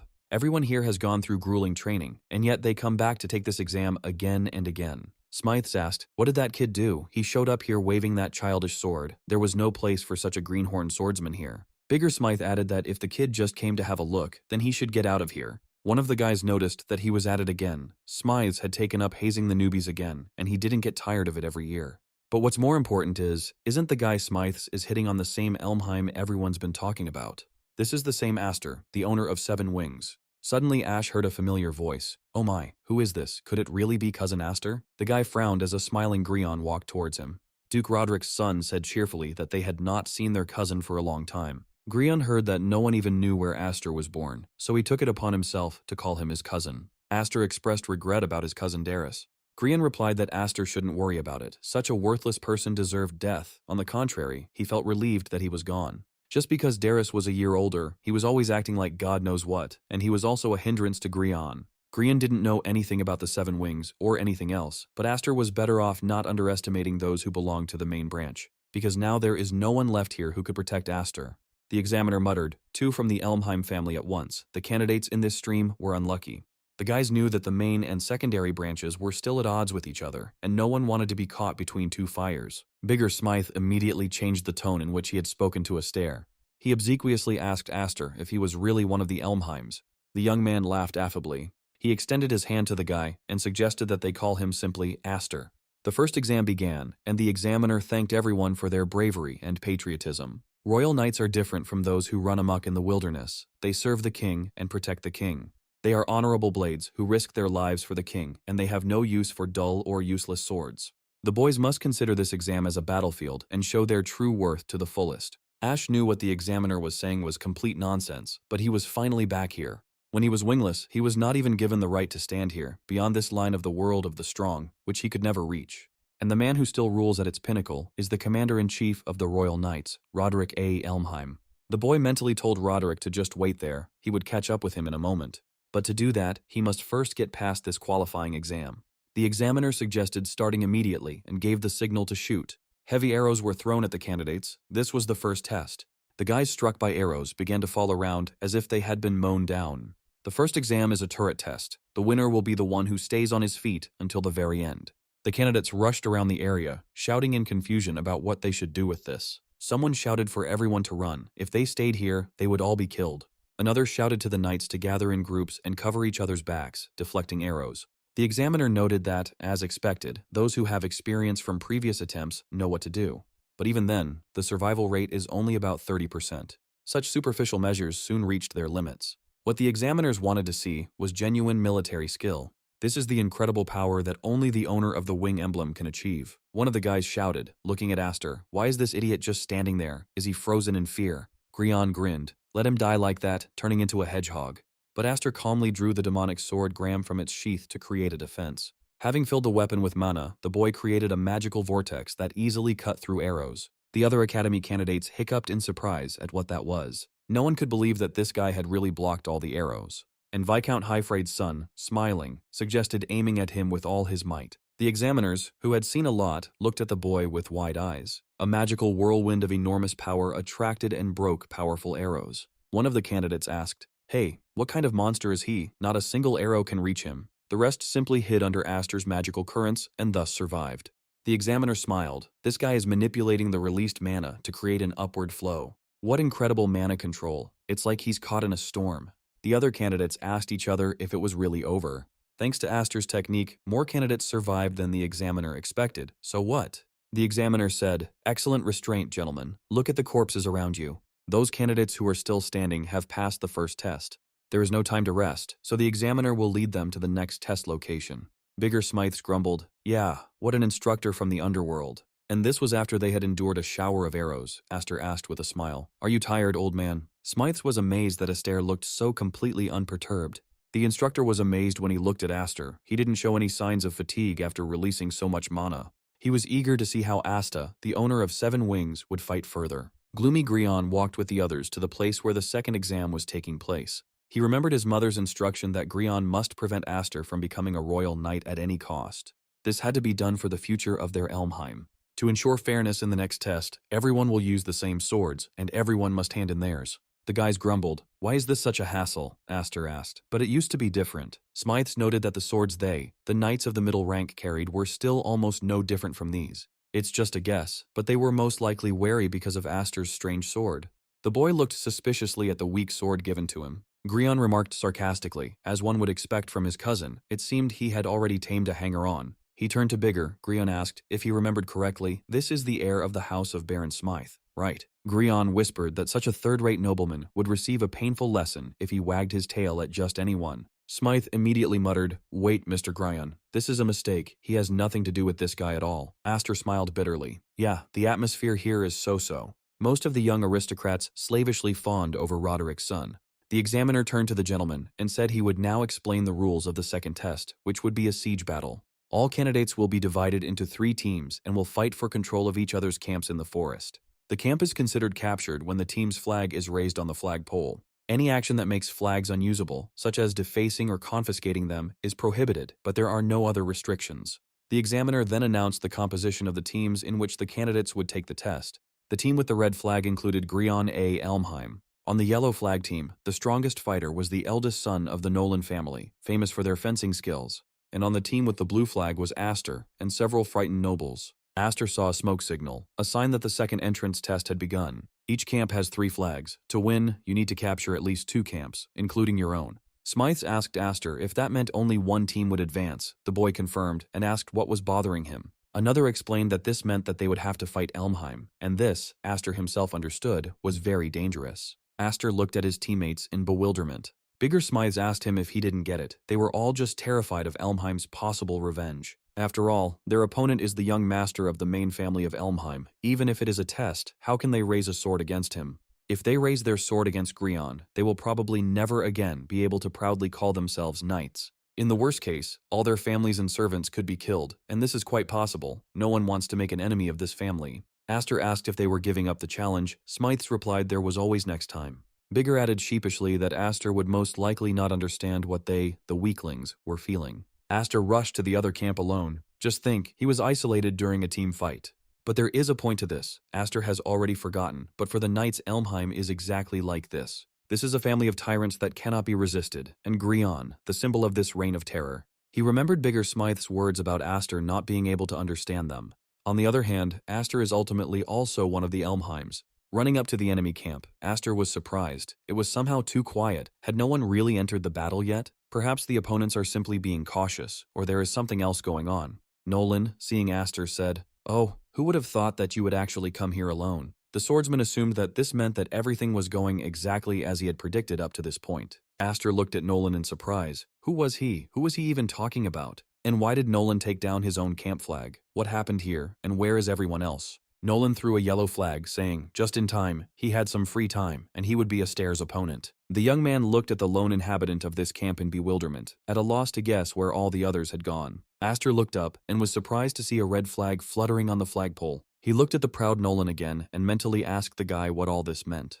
Meanwhile, the knights from the yellow camp and from the yellow one walked towards the camp with the blue flag. Grion led the squad, quietly promising to show his cousin how real members of the Elmheim family fight. So, the second stage of the selection exam for the Royal Knights, called the Siege Battle, was underway. 20 participants are divided into 3 teams, and the team that captures 2 or more territories by the end of the exam wins. In other words, planting your team's flag on the enemy base is an absolute requirement for passing the exam. Aster asked Nolan if he hadn't been on the yellow team when the examiner announced the teams, so why did he raise the red flag at his base without even fighting the enemy? Nolan replied with a smile. It's simple. They made an alliance with Grion Elmheim. Christopher, the eldest son of the Nolan family, renowned as the founders of courtly swordsmanship, his crest is 5 wings. The instructor knew that during the first exam, Nolan found himself in the shadow of the 7 wings and did not really stand out. However, there were only 2 people who passed the first test without even changing their faces, Aster and Christopher Nolan. The examiner was sure that both of them were brilliant uncut diamonds among knights. It was a pity that they could not both pass. Aster sarcastically asked his opponent what alliance he was talking about, and he simply gave up his position. He himself understands that even if this is the case, only one team can win. Nolan answered that's exactly it, so he decided to let the main family win. Now everyone is on their way to Aster's base with Elmheim. The guy realized that things were bad. Smythes and the rest of his guys were now in danger. Aster asked Christopher if Grion had apparently threatened him, reminding him of what happened to those who went against Elmheim. Nolan explained, knowing that they would simply be crushed, no one would deliberately stand in the way of the carriage. The knightly nobility is built on a strict hierarchy, and any aristocrat understands this perfectly well. Christopher added that there was nothing special about it. It was just natural behavior expected of an aristocrat. Suddenly, Aster felt his blade breaking. He realized that there was clearly something wrong with this sword. The guy was puzzled as to whether the examiner had really slipped him a defective piece of iron. Nolan said that Aster could rest assured that it would be a fair one-on-one duel. He never liked the Elmheim family. The swordsman especially doesn't like upstarts, like Aster. Christopher lunged, and at that moment, Aster's sword broke in half. The guy took a sharp piece of debris to distract the enemy. He threw a sword shard at Christopher Nolan. The swordsman knocked away the splinter and grunted in surprise. He was very surprised that his opponent's sword suddenly crumbled. Meanwhile, Aster was gone. Nolan shouted, "What? Are you trying to run away? Stop!" Aster shouted as he ran that he would deal with Nolan later, but first he needed to settle scores with someone else. Nolan chuckled. Did he really scare this upstart that much? Aster is a real disgrace to all knights. Then his attention was drawn to a fragment of the sword that Aster threw at him. Christopher picked up the fragment and was surprised at what kind of sword it was. Even for a cheap fake, the quality was simply zero. The guy realized that this was Elmheim's doing. He wanted his enemy to be unarmed. What a disappointment. Aster ran into his base and loudly asked Smythe if he was okay. Grion noticed that his cousin had arrived earlier than he had expected, and judging by his appearance, Nolan had not even been able to detain him. Roderick's son sarcastically reminded him that Aster had said so confidently that he alone would be enough that everyone even believed him. Grion asked his cousin how things were going on his property. They had just captured third base and established complete control. Aster shouted at Grion to stop making faces. He must answer now what he did to the members of Aster's team. Grion frowned. He didn't like such open disrespect at all. At that moment, Aster felt a sword touch his back. Grion grinned. It was his cousin asking about these. Bigger Smythes came up behind Aster and jabbed him in the back with his sword, saying, "No offense intended." Smythe loudly declared that he had said from the start that he was not going to play along with the idiot who had challenged Elmheim. Grion grinned. They didn't even try to resist. Even the village monkeys had enough brains to understand whose side to take. Aster asked his cousin if he really thought he could beat him just by outnumbering him. Roderick's son laughed. No, you're wrong, cousin. We've already won. The victory condition for this battle is to hold 2 or more territories by the time the exam is completed. Aster, of course, may now desperately rush to plant his flags at every base. But Grion reminded his cousin that he simply didn't have the people to protect those flags. It's enough to wait until Aster goes to another base and simply raise the red flag again. At the end, Grion's team will have 2 or more bases and win. Aster menacingly promised that in that case, he would simply make it so that they would not be able to do even that, by killing every single one of them. Grion's eyes flashed angrily. He understood that this was a serious argument. Everyone present fell silent in fear. They had already seen Aster's power during the first exam. Grion said with a smile that Aster was bluffing, because his sword had become useless, hadn't it? Roderick's son added that it didn't matter whether Aster had 7 wings or not. Without a weapon, he was as good as wingless. He asked his cousin sarcastically if he wanted to try fighting everyone here with his bare hands. Aster replied that it was indeed a problem. Grion impressed him with his foresight. The young man pulled out of its sheath a fragment of a sword that had been given to him on the instructions of the young master of Elmheim. Smythe looked in surprise at the fragment of the sword that Aster took out and showed to everyone. The boy threw down the useless fragment and told his cousin that he had thought of everything better than he expected. Grion's eyes gleamed. He was sure that he had already defeated Aster. The fragment of the sword of the hated son of Viscount Hyfried fell to the ground with a clang. Aster lowered his head slightly, calculating each of his movements to the second. The broken sword and feigned confusion were meant to calm and relax Grion and all his supporters. Suddenly he crouched down and tripped the unsuspecting Bigger Smythes. The village nobleman, having received a couple of blows, dropped his sword from his hands in surprise. This is what Aster was trying to achieve. The sword knocked out of Smythe's hands flew up. As soon as the weapon began to descend again, the sword instantly appeared in Aster's hand.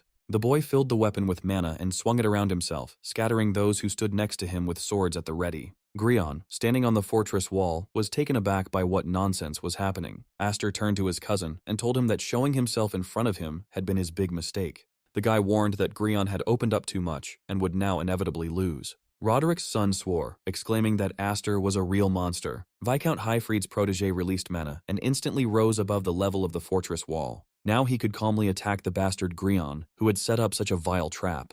The Duke's heir shouted in confusion that it was impossible to fly so high, that it was some kind of trick. Aster flew up and told his cousin that he was drawing his sword too slowly. He struck Grion's weapon, breaking it into pieces. Roderick's son gasped in confusion. He was scared. Ash remembered very well the day he first accidentally flew. Since he was wingless in his past life, he feels this feeling of power when mana is manipulated. He advanced on his opponent, causing him to stagger and fall down from the high fortress wall. Grabbing Grion by the chest, the guy said, "It's great to have wings. Look at that wall that was once so high." The Duke's frightened heir muttered for his cousin to stop it. Aster swung his sword at Grion and threw him off the high fortress wall. He told him that now that once high wall seemed so low. A deafening explosion was heard outside the fortress as both opponents landed in the forest. Everyone was on alert. Thick clouds of smoke and dust were rising from the crash site. Smythes grumbled, "Well, the manner of the fight, what happened to those guys?" Another candidate suggested that everyone look at the entrance. Bigger Smythe was stunned. How could this be possible? What would happen to them all now? Aster appeared in the clouds of dust, dragging an exhausted and badly beaten Grion by the scruff of his neck. Aster's gaze was unwavering. He clearly didn't regret what he had just done at all.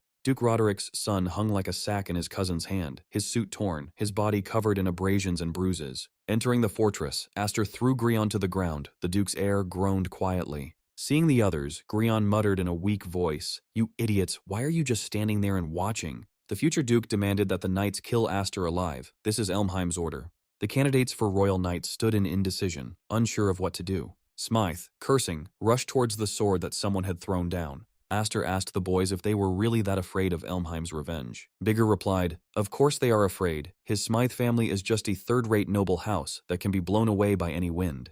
If Elmheim wanted, they would be crushed like ants so that weaklings like them could survive in this world and they would have to behave submissively. It all looks pathetic, and for someone like Aster, who has everything, their behavior must be incomprehensible." Aster couldn't find what to say right away. He felt sorry for these boys who had been intimidated since childhood. But suddenly, a smile appeared on his face. Bigger Smythes asked the young man irritably what he was laughing at. What could be funny about it? Aster explained that his sister had once told him something similar. She had said that he could not understand the feelings of those who had nothing. He has his arguments against it, but it is indeed a fact that he is now blessed with power. And that is why there are things that only he can do. Aster brought the sword to Grion's throat. He growled in fear. Aster stated that his enemy was Elmheim, and if they couldn't do anything about it, then he would change everything.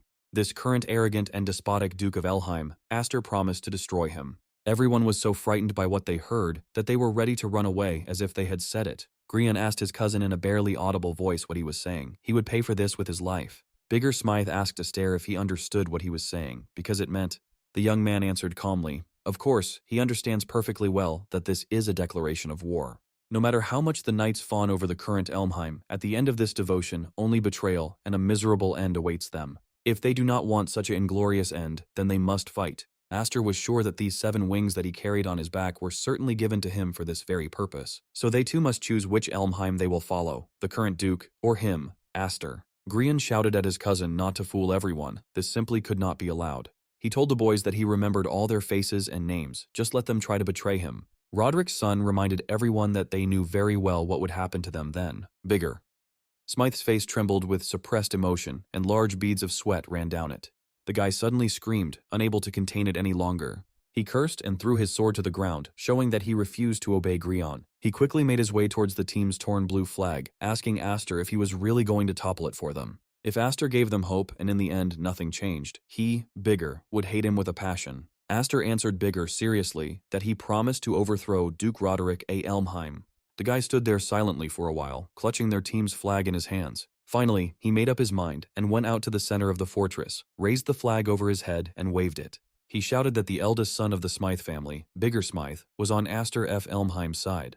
Others were perplexed. It couldn't be, he really said that, but that meant Grion's plan had failed. Roderick's son muttered angrily through his teeth, "Oh, you country bumpkin, you'll regret this bitterly." Bigger asked the others why they were all just standing there watching. This was their chance to show the Elmheim upstarts what they were capable of. Smythes proposed to the knights present to bet everything on 7 wings. The boys looked at each other in confusion. They really wanted to do it, but their fear of Elmheim was great. Aster thought, -1, at least now he wouldn't have to plant the flags alone. But that's still not enough. He needs more allies if he's going to overthrow Elmheim. Aster removed the sword from his cousin's neck, and Roderick's beaten son rose slightly, sitting on the ground. One of his team members asked Grion if he was okay. But the Duke's enraged son hit the boy, shouting for the useless trash not to touch him. Grion was furious. This scum had decided to overthrow Duke Elmheim. If Grion lets Aster continue to do whatever he wants, he won't be able to look the main family in the eye. He remembered Darius's torn body, and decided that he was not like his brother. Grion clenched his fist convulsively. He knew that he couldn't let it all end here. Suddenly, he heard a mocking voice behind him, asking what was wrong. Elmheim. Turning around, he saw Naylan, who was saying that for someone he hadn't seen for a long time, Grion looked rather pathetic. Grion yelled at Nolan for not carrying out the task given to him. The Duke's son asked what Nolan had been doing all this time. Dealing with Aster was his task. Roderick's son was pleased. It was the perfect option. Nolan was still on his side. His crest may not be comparable to the 7 wings, but when it comes to sword fighting, he is definitely stronger than all the others. Grion shouted at Christopher to tear Aster to shreds quickly. Instead of answering, Christopher Nolan threw the red flag on Grion's head. The boy told young Master Elmheim that he had come to return it. As Christopher suspected, Grion's methods were at odds with his code of honor. In other words, Nolan breaks their alliance. He and Grion are no longer allies. The guys are confused. You're kidding me. Even the Nolan family is betraying them. Now it's not clear whose side to be on. Christopher turned to Aster, saying it seemed like they were back to square one. After all, Aster didn't think that he would pass this exam without getting even with him, Nolan. The Nolan family's proud swordsmanship against Asta's 7 wings.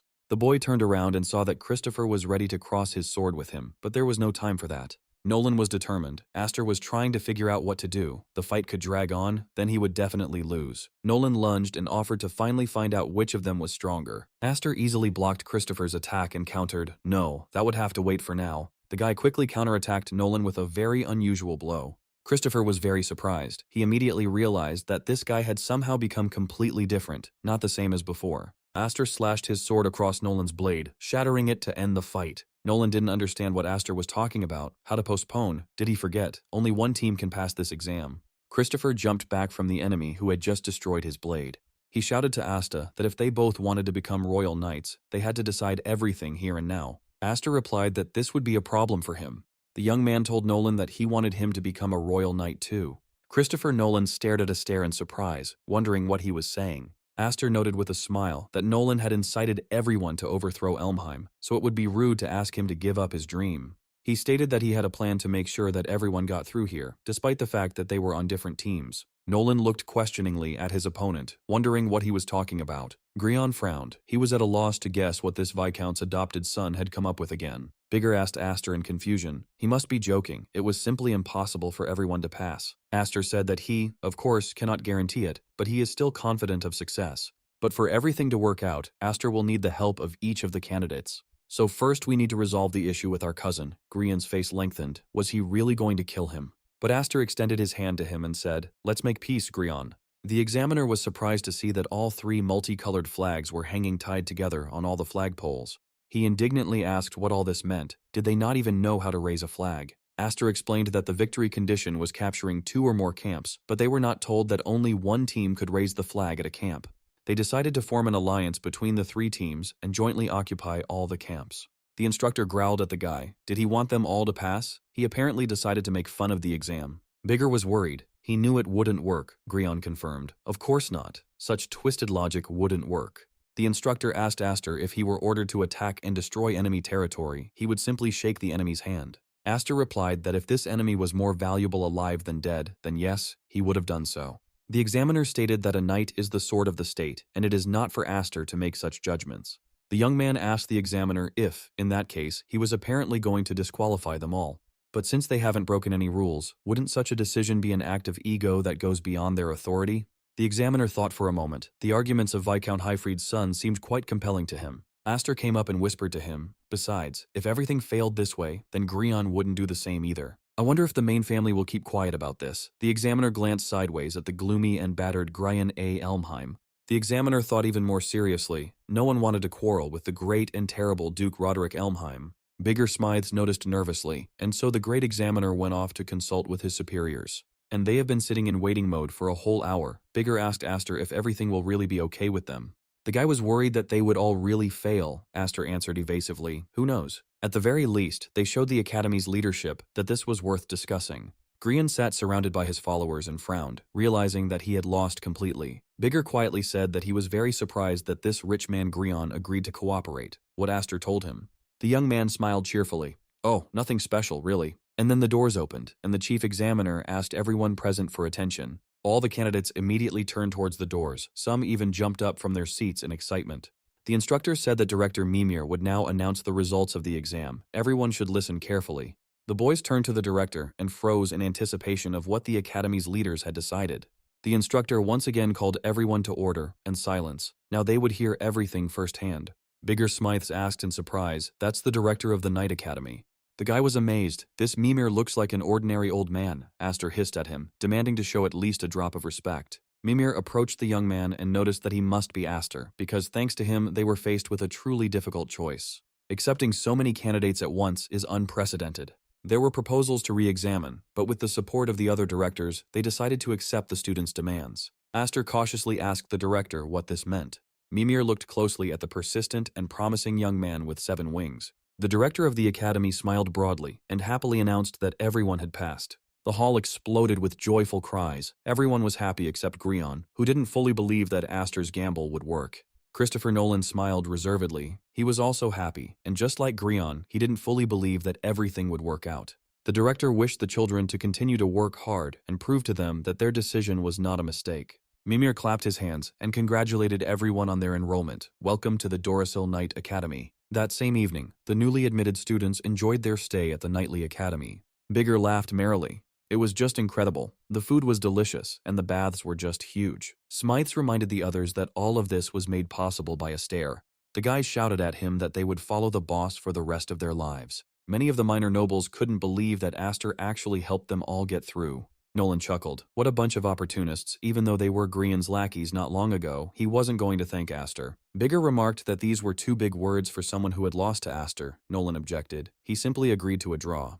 Aster said it didn't matter. They had challenged the Elmheims, and yet here they were, official students of the academy. Eventually, all these small victories will add up to a huge wave that will crush Elmheim. The young man exclaimed enthusiastically that this was where their rebellion began. Aster's 2 older sisters have already graduated, but Alfina is still here studying. Since she entered a year earlier, she should know how everything works here, and will certainly be on Aster's side.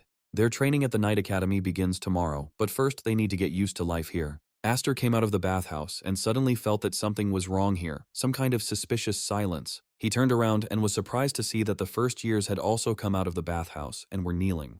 The guy was horrified at what they were doing, and they muttered, "This is the living owner of 7 wings, an excellent talisman for good luck. Who knows, maybe they too will receive divine blessings if they pray for him." They folded their hands in prayer and asked that their prayers be heard. Aster was beside himself, but that doesn't happen. Christopher Nolan sighed heavily as he watched this whole mess.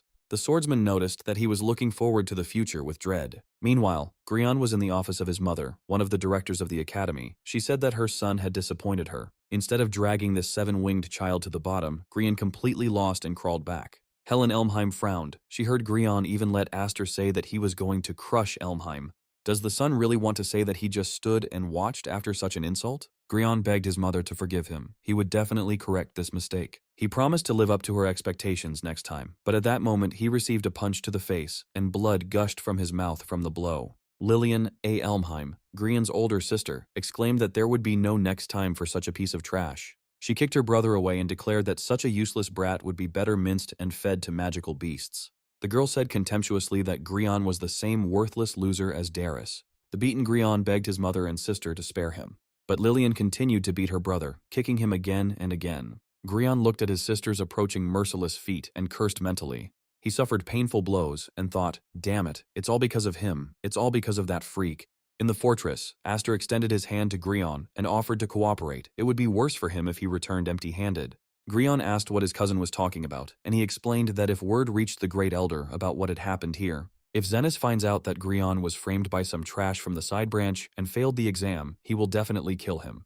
Grion's face darkened with horror. He understood perfectly well that Aster was right. This was exactly how his brother Darius died. Aster whispered to Grion that he had seen Darius's last moments, and it had been a terrifying sight. And the young man briefly told Grion what had happened in the basement of the Great Elder of the main family. Aster was sure that a person shouldn't die like that, because Grion didn't want to end up like that, right? All that is required of Grion is to keep quiet and turn a blind eye to what Aster is about to do. The girl heard her older brother shout, "Enough, Lily, leave him alone." Can't she see her sweet little brother crying and apologizing, can she? Julius A. Elmheim appeared in the mother's office and said with a smile that they were a family connected by the same blood. And the family must get along. Alfina will confirm this. He ruffled the hair of Aster's sister, who was muzzled. Alfina remained obediently silent, and only her convulsively clenched fists betrayed her excitement. Helen Elmheim said that the image of the Elmheim's absolute dominance, which had held the knights back until now, was crumbling.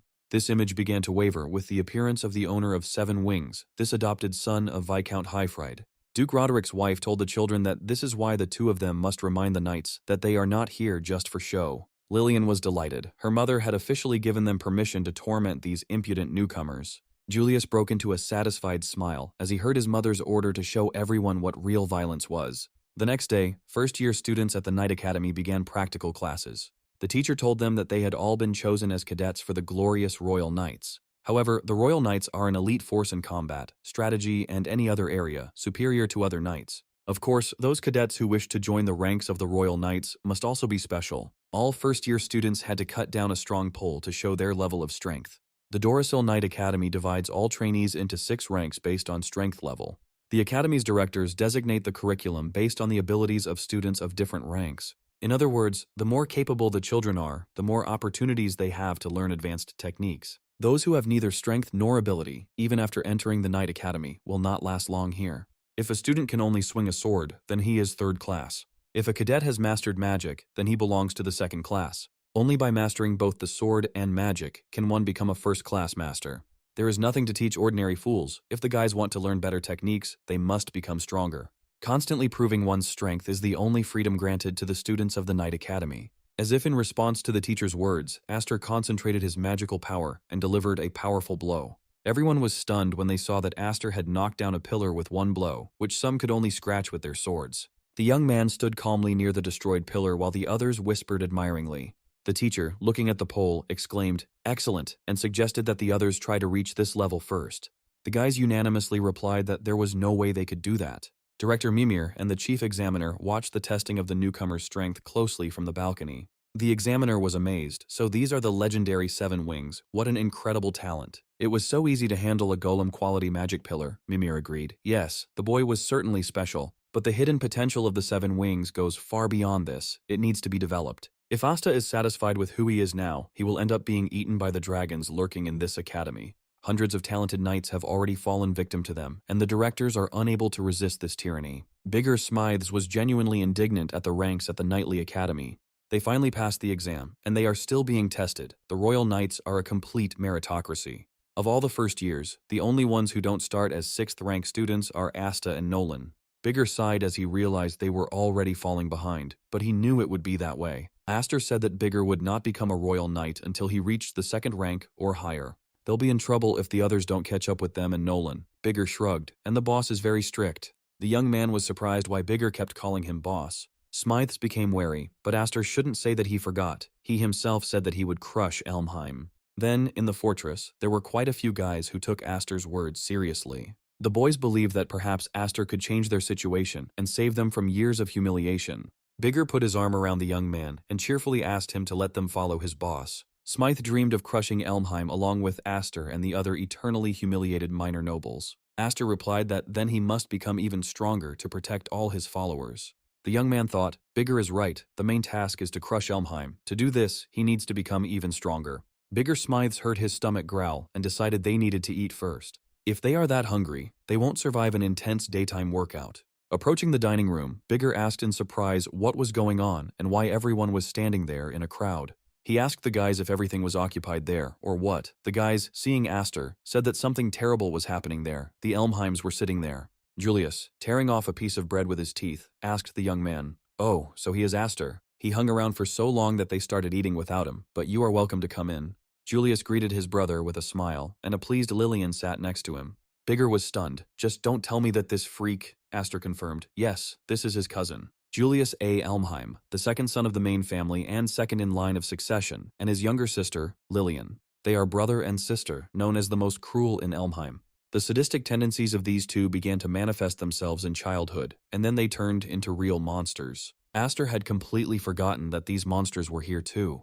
Lily noted with a smile that Aster had a rather cute face. He was not at all like her slow and stupid brother. Aster saw Lily pinning Grion, who was wearing a metal muzzle, to the floor with her foot. Until recently, the impudent and self-satisfied Grion was humiliated and now looked completely different.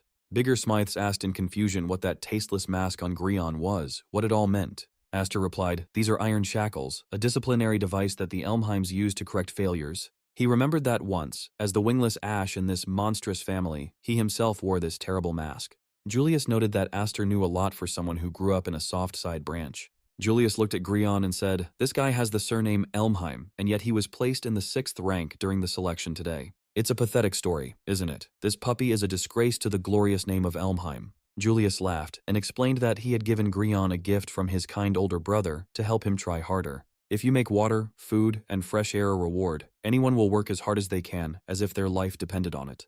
Because if they don't remove the shackles, they will simply die of hunger and thirst. Aster saw that the dining hall was full of people in the iron shackles of Elmheims. They were all waiting for the first years. Bigger Smythes quietly asked, "What the hell is going on here? They all have these masks on their faces." Julius explained to the newcomers, they all had sharp eyes like hungry animals. These were their senior comrades, so welcome them. He turned to Alfina and ordered her also not to be ashamed and to show her face to everyone. The girl took a few steps to come forward. Julius asked Aster sarcastically. They hadn't seen each other for a long time, hadn't they? Aster couldn't believe his eyes. This couldn't be happening. His beloved older sister was also wearing a muzzle. He couldn't take his eyes off the beautiful Alfina, wondering how this freak managed to put iron shackles on her. Julius asked Aster how he felt. His sister looked like a completely different person, didn't she? The girl stood quietly in an ugly mask, trying not to look at her younger brother. Aster called out loudly for his sister Alfina, his fists clenched in anger, ready to tear Julius to pieces. Alfina turned away from her brother so as not to meet his gaze. Her eyes were full of pain and despair.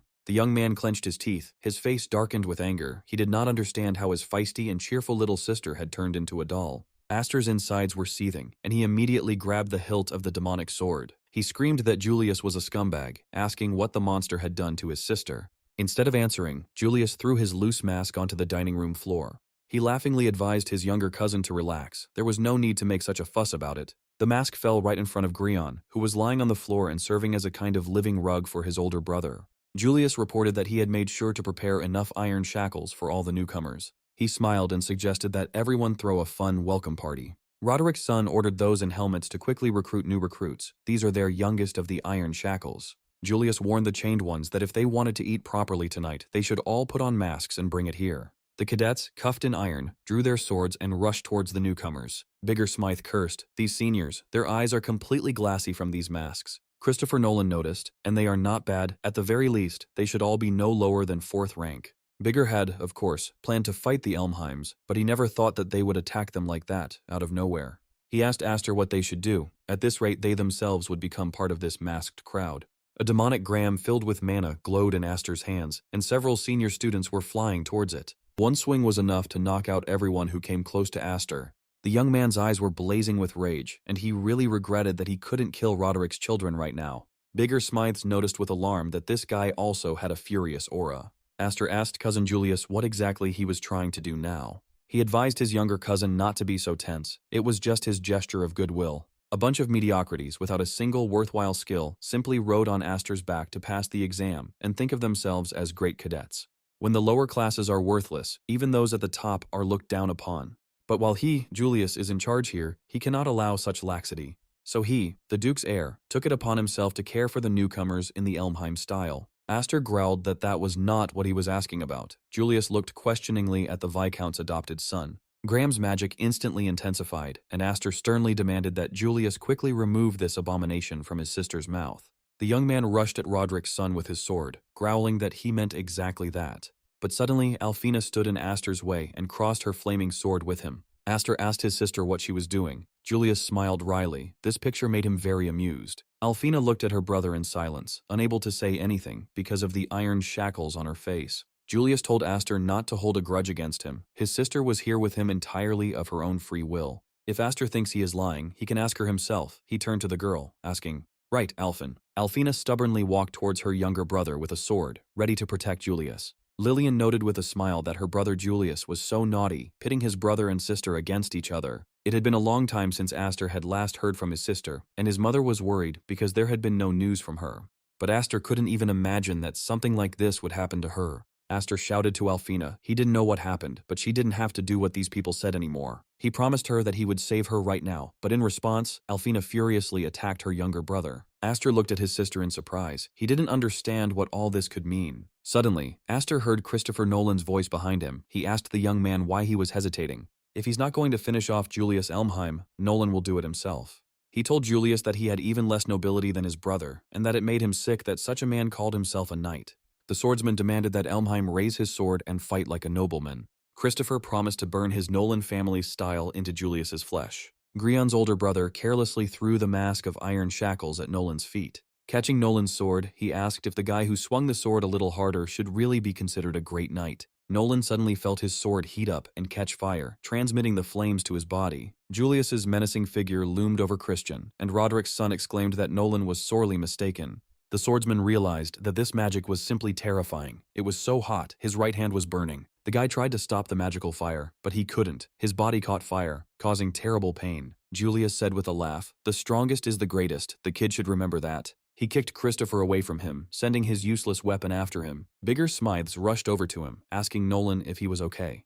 Approaching Christopher, the guy was amazed at how terrible the burn was. He needed to be taken to the medical center immediately. He took his classmate's hand, intending to lift him up to provide him with the urgent help he needed. Lily stated that she actually likes guys like Nolan, who put on an air of importance and immediately want to trample their pride. So she'll make an exception and keep Nolan as a pet, even though she doesn't need the bearded guy around.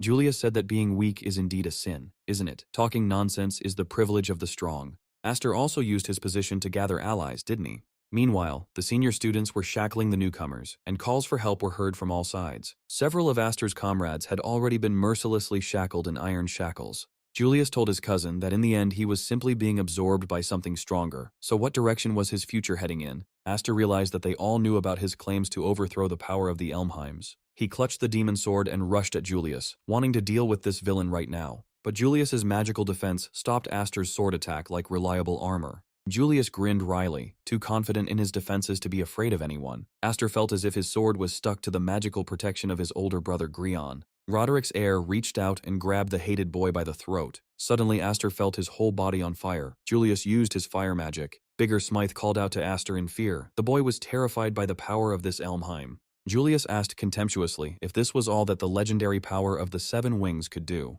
If that's the case, then what a disappointment. Julius thought Aster would be much more useful. But he didn't notice that the demonic sword's magical flow was turning into a furious whirlwind. Aster responded to Julius, who had just managed to reflect his attack just once, but he shouldn't get too carried away. At that moment, Julius and Aster's magic mixed and turned into a giant tornado. Julius looked around in confusion. Was it really the magical power that was spinning? What did this guy do? He looked at Aster's sword and was amazed. This can't be. This guy was using Julius's magic. Roderick's son tried to dodge Aster's demonic sword aimed at him. But it was too late. Aster struck, and a magical whirlwind knocked the smug Julius off his feet. Aster told his older cousin he was babbling something, but Aster wasn't really listening.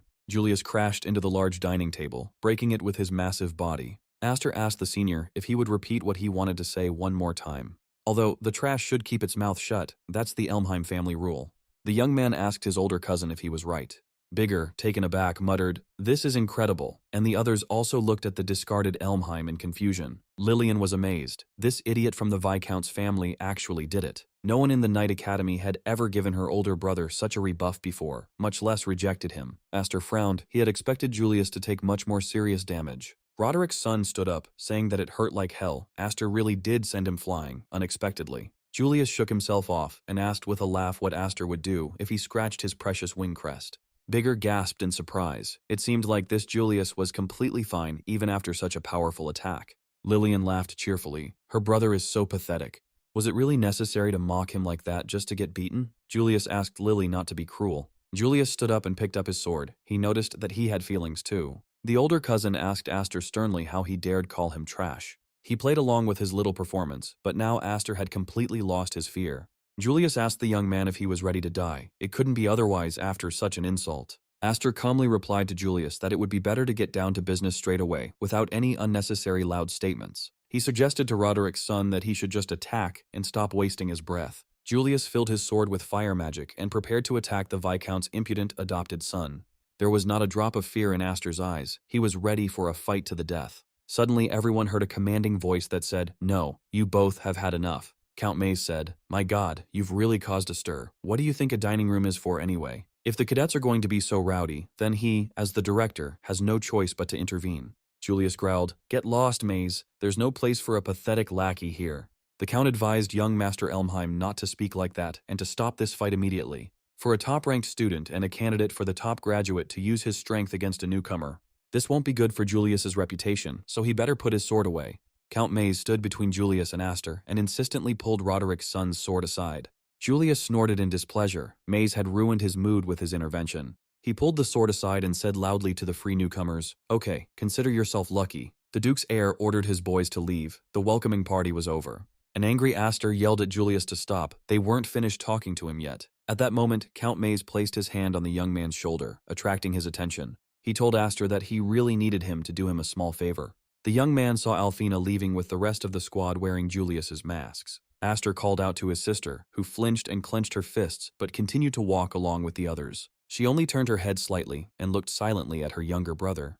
But then she turned away again and continued on her way. Aster looked after the girl anxiously. The young man angrily kicked the mask lying at his feet. Julius dreamed of chaining them all in them. Aster couldn't stop thinking about Alfina. That ugly mask on her face was literally driving him crazy. Bigger Smythe cursed under his breath. Damn, that Julius was a dangerous idiot. He incapacitated Nolan, who suffered serious burns during a skirmish in the cafeteria. In addition, several of their friends were taken away with these strange masks on their faces. The guy asked Aster what they should do now, how they would rescue the Elmheim prisoners. Aster told Count Maze that he had to stop the scoundrel Julius. The secretary exclaimed, "Hey you, that's disrespectful to the Count who stepped in to help." Maze calmed her down. He explained to the girl that everything was fine. He and Aster were old friends, weren't they? Aster remembered very well the day he met Count Maze. 4 years ago, when Aster was summoned to the main house, Count Maze was the only one of the Elmheims who sided with him. Then he saved Aster, but, frankly speaking, the young man still didn't know whether Maze was his friend or enemy. I wonder what he had in mind. Bigger Smythe asked Count Maze. He is the director of this academy, right? Even if Julius and Lillian are from Elmheim, would Maze really allow such tyranny to continue? Maze laughed. He is also part of the Elmheim leadership, and until there is a serious reason, he does not interfere with the actions of the heir. Aster asked, "Are you saying that forcibly putting on masks to control people is not a serious reason?" The Count explained that they had always been an academy based on meritocracy, no matter what the means, as long as it led to growth. Moreover, the cadets under Julius's command rise in rank very quickly, and the directors also approve of this. Aster sighed and said that it seemed he had no one to count on, and walked away. Maze asked. Aster wasn't planning on going to rescue his friends alone. He wouldn't advise it. The Count warned the young man that the main house was watching his every move. If Aster challenges them under the influence of emotion, they can expel him at any time. The young man answered Misa that this was no reason to abandon his friends and remain in iron shackles. And it's not even a matter of a sense of justice, it's just that these iron shackles fester the human heart. They take away your freedom, your speech, and your dignity, until even the will to resist disappears. The true horror of these shackles is the transformation of people into obedient and convenient tools. Count Maze was surprised. Aster speaks as if he saw the action of the shackles with his own eyes. The young man smiled, saying that he knew the fate of those who decided to do something too late, and he doesn't want this to happen to his friends who once believed in him and followed him. Count Maze looked at the guy thoughtfully, wondering if he had already come up with an idea. Aster told the director not to worry about it. He doesn't particularly want to be suddenly expelled either. If they can settle things peacefully, so much the better. Maze asked the young man if he had a plan to save the boys from Julius's clutches.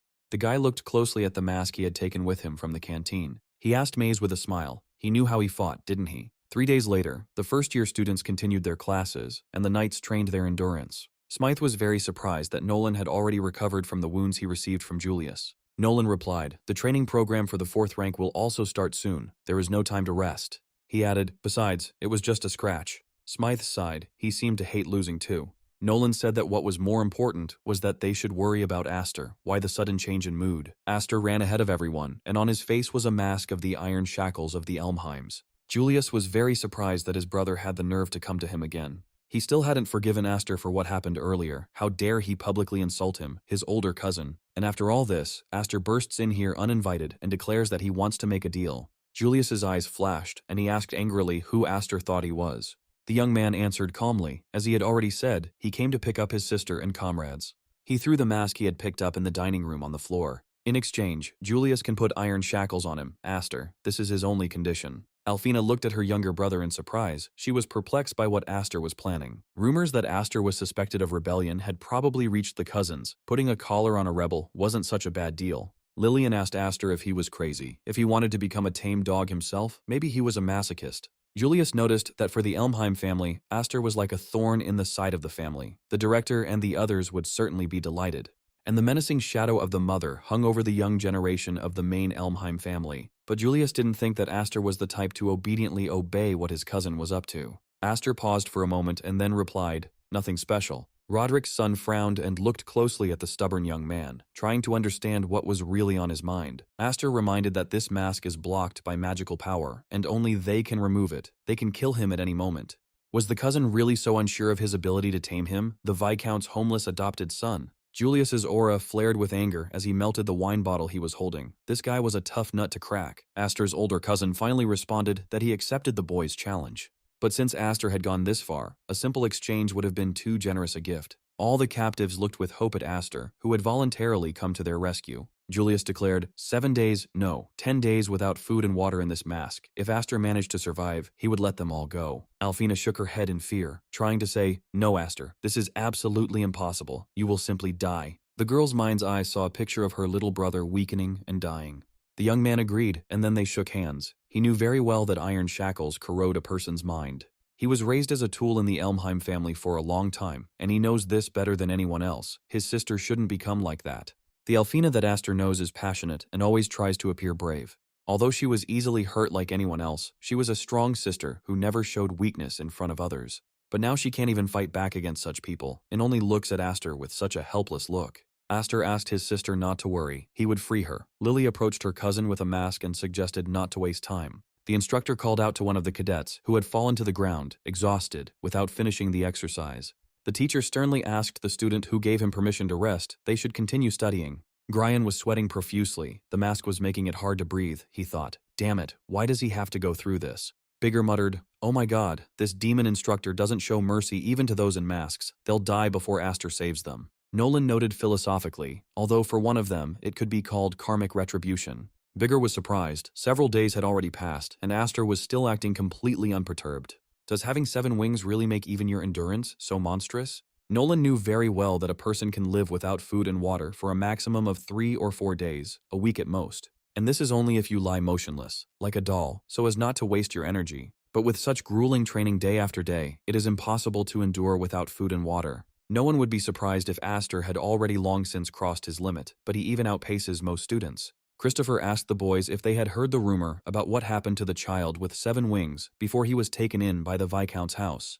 They say that the baby crawled alone through the snow-capped mountains, covering several kilometers. If this is true, then doesn't it seem to the guys that Aster has an incredible thirst for life? Although as for Christopher Nolan, he still thinks it's just a boring bluff. In the evening, all those who were bound with iron shackles gathered in an empty room, devoid of any furniture. Lillian walked into the room and announced that it was feeding time for the sewer rats. She snapped her fingers, unlocking the iron shackles on her victims' faces. The iron muzzles fell from their faces, and now the students could eat a little and breathe freely. Once a day, they were given 1 small piece of cheese and a glass of water. One of the prisoners muttered, and that's it again, his body is already at its limit. If this continues, he will simply die. Grian begged his sister to give him normal food, otherwise he simply would not survive in this hell. Lillian walked up to her younger brother and trampled his piece of cheese with her boot. She cheerfully told Grian that if he didn't want to eat, he should have just said so, but he shouldn't be so wasteful. Lily moralized to her brother that there were children in the world who suffered much more than he did. Aster sat quietly away from the others and paid no attention to these sadists' games. Julius asked Alfina if her little brother wasn't acting surprisingly brave. Doesn't she really want to go and cheer him up? The girl was silent, barely holding back her tears. Roderick's son laughed. Apparently she was still ashamed to look him in the eyes. After all, it was because of her that he was in this state. Alfina clenched her teeth. She didn't know how to help Aster, or what she should do in this situation. She clenched her fist convulsively. Looking at her starving brother, she herself could not swallow a single piece of food. Julius was puzzled, but still, what was going on? He was sure that Aster had prepared a way to get out of this mess. But he doesn't seem to resist at all. Does he really seriously intend to endure this for 10 days? In the end, it didn't matter. Julius stuck his fork into the juicy piece of meat and sent it into his mouth with gusto. Since this was the case, Julius decided to see how long Aster's stubbornness would last, and he will simply enjoy this spectacle for as long as he can. The magic lessons have begun. If you fill a sword with magical power, it will become a blade of incredible sharpness. If you imbue your body with magic, it will become a protective armor that protects against most attacks. Simply put, magical power has the flexibility to change according to the will of the owner. Magic can become legs that run faster than a horse and are able to catch up with an enemy. Sometimes magical power becomes keen eyes that detect enemies everywhere. The cadets will practice all these skills during practical lessons in combat magic. They will have to learn how to both attack and defend themselves using their magical power, because sometimes it is magical power that serves as a trump card that can turn the tide of battle. Aster's pursuers looked at the young man in bewilderment, wondering what he was doing. How could he summon such a powerful wind with magical power? Suddenly the students noticed that the guy had disappeared somewhere, and they looked around in confusion. When the opponents were completely confused, Aster, like lightning, fell from above on their heads. The cadets did not expect such a turn of events. Attacked from the sky, they were quickly defeated. During 4th tier training, cadets will be required to master more complex techniques of magical manipulation. The teacher warned the students that the use of swords during magic training is strictly prohibited. For them, the holders of the wing emblem, there are ways to kill a person even without the help of a sword. They must learn this well. Aster continued to study hard, and the magic lessons at the Night Academy proved especially useful for him. It was the 7th day in the Iron Shackles. Several days had already passed since the 4th rank training began. Aster had gotten a little used to the practice of controlling magical power, and there were 3 days left until the appointed day. The young man thought that if he could hold out until then, his sister would finally be free. He chuckled thoughtfully. After all, he shouldn't be so passive. Julius possessed incredible power, even without holding a sword in his hands. And yet, the elder cousin has not yet shown the limit of his powers. After all, he is 1st rank. Aster decided that now was not the time for him to hang around in such a place. Even in such a desperate situation, if Aster doesn't understand something that will allow him to catch up with Julius. Suddenly the young man felt that his body was shaking. He could barely stand on his feet, and everything around him seemed to be in a fog. Aster thought with horror that his body was no longer obeying him, and he stretched out on the ground. He thought, "This is bad. The whole world seems to be swimming before his eyes. It seems this is his limit." Christopher Nolan emerged from the forest into the clearing where the greatly weakened Aster lay. The guy carefully touched Aster's face. Yes, he had a fever. Well, the young man can't be blamed. After all, he is also only human. Nolan said that it looked like Maze would be in trouble if Aster died. He told him to help the young man if something happened. Count Maze was puzzled as to why Aster needed this, but that wasn't the main thing now. It was necessary for the boy to survive. Nolan asked Aster to wait for him here for a minute. He would now go get the sword and break this muzzle. But Aster grabbed Nolan's hand, clearly showing that this was definitely not necessary. Christopher asked Aster what he was planning. It was very dangerous for his life. The young man, leaning on Nolan's arm, rose to his feet, and he angrily said that he could die. Fool. Aster whispered that if he surrendered here, then who would save his sister? Nolan should not do anything extra. Christopher sighed. He barely heard what Aster was muttering, but he saw that he was unhappy.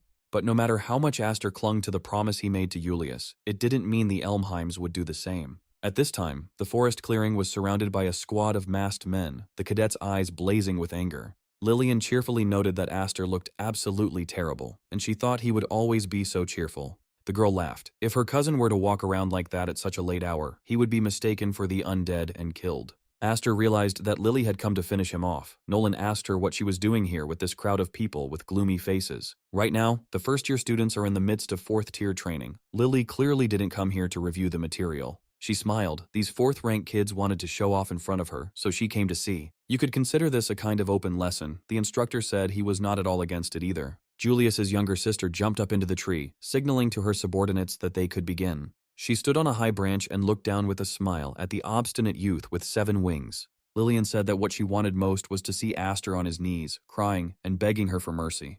The young man looked at the pretty sadist with hateful eyes. She had been like that in her past life and in this one. The girl settled down comfortably and told them to ignore her and continue killing each other as much as they wanted. Hearing Lillian's command, the masked cadets rushed at their friends. Nolan and Aster prepared to defend themselves. Aster understood then their plan to crush him before the 10 days were up. He had expected there to be obstacles, but to do it so openly. And now he's dragged Nolan into this too. Without the sword, he's much weaker. Christopher grumbled. Forbidding knights from drawing their swords was a stupid restriction. Aster realized that with such a difference in numbers, if they fought seriously, it would only exhaust them. A cost-effective trump card is needed to resolve this situation. Something needs to be done quickly, otherwise Aster will lose. Lillian watched with pleasure as the mass brawl unfolded in the forest clearing. She thought with disdain that without swords they could only engage in dirty fights, but for them now, this is the most difficult thing. The younger cousin is always trying to act cool and is so stubborn, so it's his own fault. Lily was sure that because he was unwilling to give in right away, he was only hurting himself even more. Christopher yelled at Aster to dodge as he was being attacked by a very large fighter. Aster clenched his fists. He realized that this was his chance to implement his plan with a trump card. But turning around, he saw that the big guy in the mask was literally going to ram him. He hit Aster with his bald head and slammed the young man into the nearest thick tree. Blood gushed from Aster's mouth through the mask. He cursed. Damn it, he could die like this. The tree the young man crashed into broke from the powerful impact. Aster was sitting near a stump with his own blood flowing down his chest. Nolan asked in confusion if he was dead. Lillian shouted from above to her slaves that they should not kill Aster. He should become her pet. She ordered that he be beaten severely, but in such a way that he would still remain alive. Magical currents swirled in the young man's hand. His trump card was ready to be used. A cadet approached the young man, preparing to carry out his mistress's order. Aster's eyes sparkled. He had succeeded. The young man touched him, and suddenly cutting streams rushed down the masked cadet's hand, and blood spurted. The smile froze on Lillian's face. She didn't understand what the hell was going on down there. Aster didn't move, but cutting magical currents swirled around him. The young man raised his angry eyes to his hated cousin, but his submissiveness had clearly not increased. The masked cadet looked at his bloody hand in surprise. He had never seen anything like it before. He thought in surprise that it turned out that he was wounded the moment he touched Aster. His magical power seemed to pass through the hand of the cadet who attacked him. The bald big guy realized that this guy seemed to have some kind of special magical protection, but it was so thin. The brute decided that if this was all Aster could do, he would simply crush him again. But the young man had already come to his senses. He put his hand forward to meet the big guy with cutting streams. As soon as the bald head touched Aster's hand, a magical trump card engulfed the student's powerful body. In an instant, the big guy turned into a continuous bleeding wound, riddled with cuts.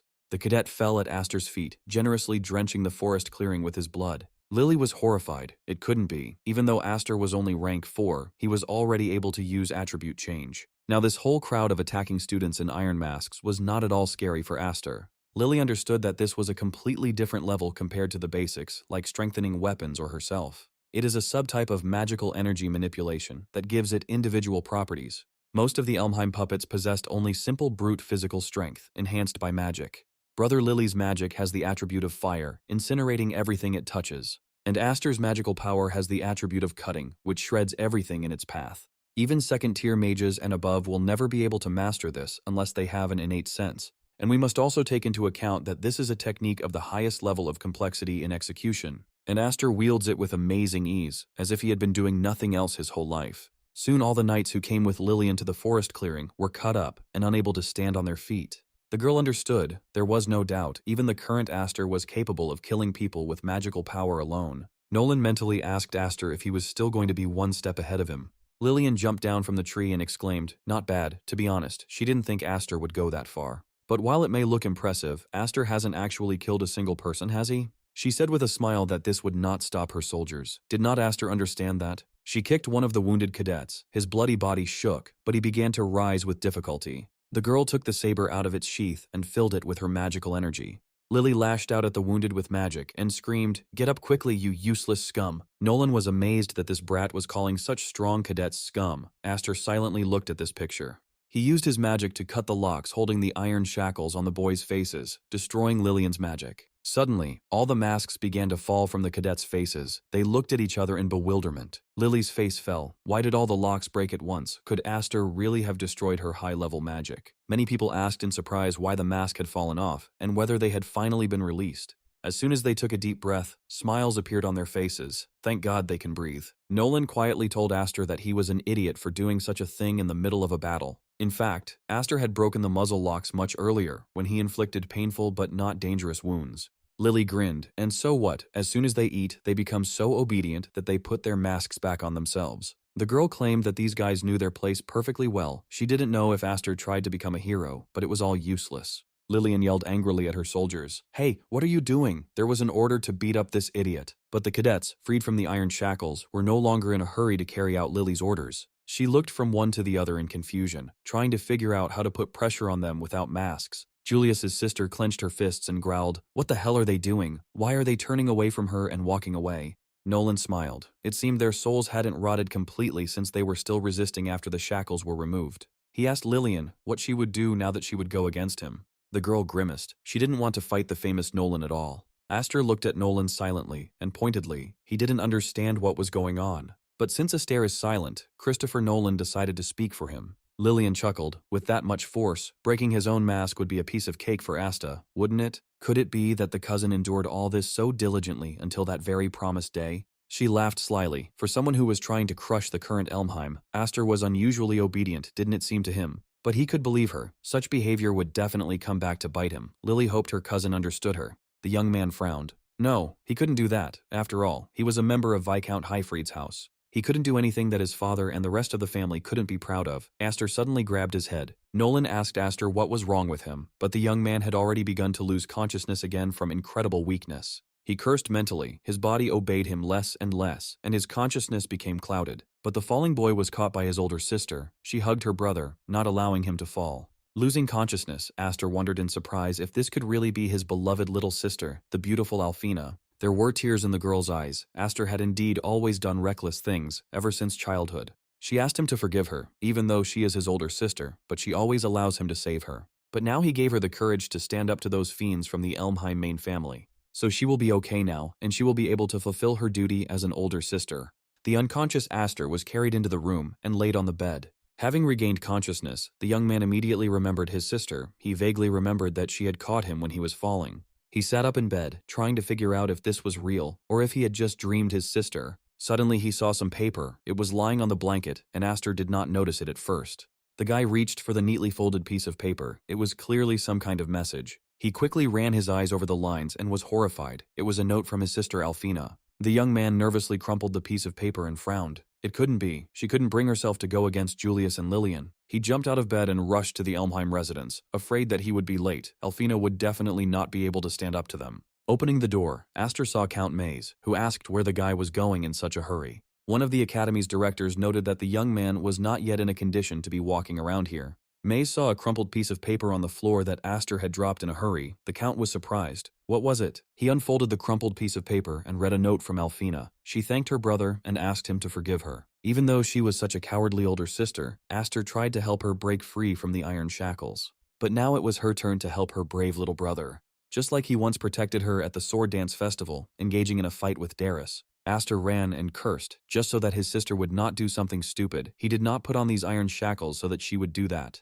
If something happens to Alfina, then why did he come all this way? The boy opened the doors of the large room that Julius A. Elmheim occupied with his younger sister Lillian. Entering the hall, Aster froze on the threshold. In the middle of the hall lay his lifeless little sister Alfina. Lillian stood next to her, armed with her favorite thin double-edged blade. Lily said petulantly, "Oh, it's Cousin Aster again, even though it's almost time to go to bed." They both have no manners. The young man did not listen to Lily's grimacing. He rushed to his sister. He shook the girl, mentally begging his little sister to come to her senses. She should not die here, at the hands of these villains. Lillian said that Alfina came here to beg her to let her brother go, thinking that Aster might die. Until now, she had been so afraid of them and her brother, this gloomy girl, that she could not utter a word in response. And suddenly she appears all determined. This infuriated Lily, so she tormented Alfina a little. Aster was overcome with anger. Despite the fact that he had come to an agreement with these monsters, they tried to kill his dear sister. Lily announced that the fight had made her feel better, and Aster had just started to irritate her, but she would have good dreams today. The young man hugged his wounded sister. He realized that he had been too naive. Instead of offering a deal, he should have forced his way in and rescued Alfina from the start. If he had done so, then his sister would not have had to take such a reckless step. Their father taught them that a knight must be able to endure any injustice. He needs boundless patience. For a knight, status and position are very important, and, of course, the success of the mission entrusted to him. When you think about what needs to be protected, refusing to fight is often the best option. That's what it often means to be a knight. Even if you are spat on, even if your body is torn apart, you should never respond out of emotion. Little Aster then asked if his father really meant to say that it was okay to let them bully him. The Viscount objected. He hadn't said that. The point was to not lose sight of your goal and the right moment. You must always remember for what purpose you take up the sword, what you fight for. A knight must always have the answer to these questions ready, so that when the time comes for a real fight, he can draw his sword without a shadow of a doubt. Aster clutched his sister in his arms and thought with horror that he was too late. He should have done this earlier. Lily looked in surprise at Alfina's sword, thrown aside. It seemed to come to life. The girl did not understand what it was. The sword suddenly flew up and moved towards Aster on its own, as if it were being pulled by a powerful magnet. The young man grabbed the sword that flew towards him, magic blazing in his eyes, greatly enhanced by the rage raging within him. He thrust the magic-filled sword into the floor of the vast hall, and streams of unstoppable, powerful magic danced throughout the entire room. Soon, the entire hall was ablaze with the riot of magical power of Aster, clutching his half-dead sister in his arms. Streams of magic swept away most of the knights. Lillian tried to resist, but also lost her footing. Julius continued to sit on the sofa, but such a furious magical power greatly surprised him. Remembering his father's lessons, Aster clearly formulated the purpose for which he took up the sword, to exterminate them. He wanted to destroy every drop of blood of the main Elmheim family, Duke Roderick and his cruel children. The boy wanted to kill them all, and not only because of what they did to him in his past life. At that moment, Alfina came to her senses and muttered softly, "No, Aster, don't." She remembered how her little brother had gone crazy when he was 7 years old, and now everything was exactly the same as then.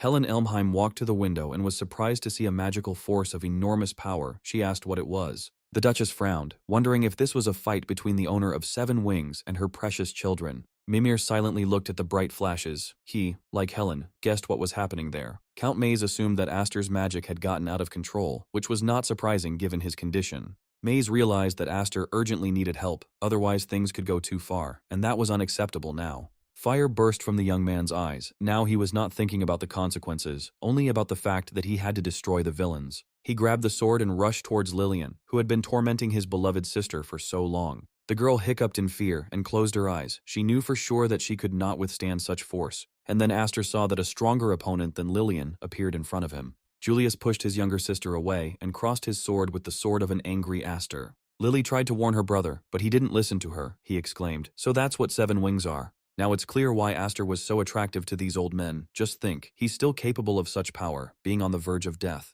Julius asked his cousin if he was sure of what he was doing, since they had an agreement.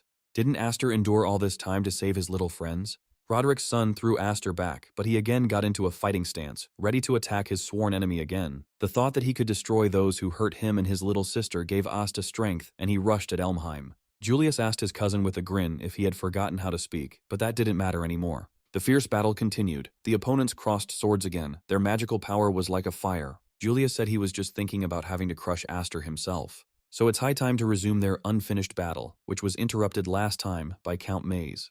2 powerful opponents, gritting their teeth, fought in the hall of the Knight Academy, destroying everything around them. The cadets in the hall ran away screaming, fearing that they too would be sucked into the magical vortex. Lillian didn't understand what was wrong with this guy. He was completely different from everyone else. Why is it that even in such a terrible state, he still fights on equal terms with her brother Julius? Grion was amazed. Such a huge magical power, Aster never used it when they fought. Is this really what a battle between 2 winged men looks like when they fight at full strength? One of the magical streams threw the wounded and weakened Alfina against the wall of the hall. The girl quietly groaned. Julius was puzzled. This guy was quite strange. Wasn't he grieving over Alfina a second ago? And now, he doesn't seem to even see his sister in front of him, and hasn't once looked back to see how she is. The Duke's heir tried to understand what exactly was driving Aster now that he was fighting him so fiercely. And in the young man's head, there was only one thought: to exterminate the cursed main family of the Elmheims. Aster was eager to ensure that the blood of the Elmheim main house would disappear from this world forever. He stretched out his hand and rushed towards his strong and well-trained enemy with a cry. Julius was surprised. Apparently Aster was trying to deprive him of his magical power with this technique again. Roderick's son rushed into the attack, shouting that he would not give his cousin a second to do this. Lillian shouted again at her brother to be careful with their younger cousin's magic. Julius himself had already noticed that Aster was changing his magic. He watched the young man with interest. Duke Roderick's eldest son tensed up, looking questioningly at the stubborn boy, trying to understand what he was doing. Aster's magical currents began to change shape, approaching the wary Julius. And then he realized that Aster's magic was a cut. Julius felt a wave of cuts rise up his body, tearing his clothes to shreds and causing wounds all over his body. The young Duke tensed up, as if he had become the center of a raging, huge fire, his clothes flying in all directions.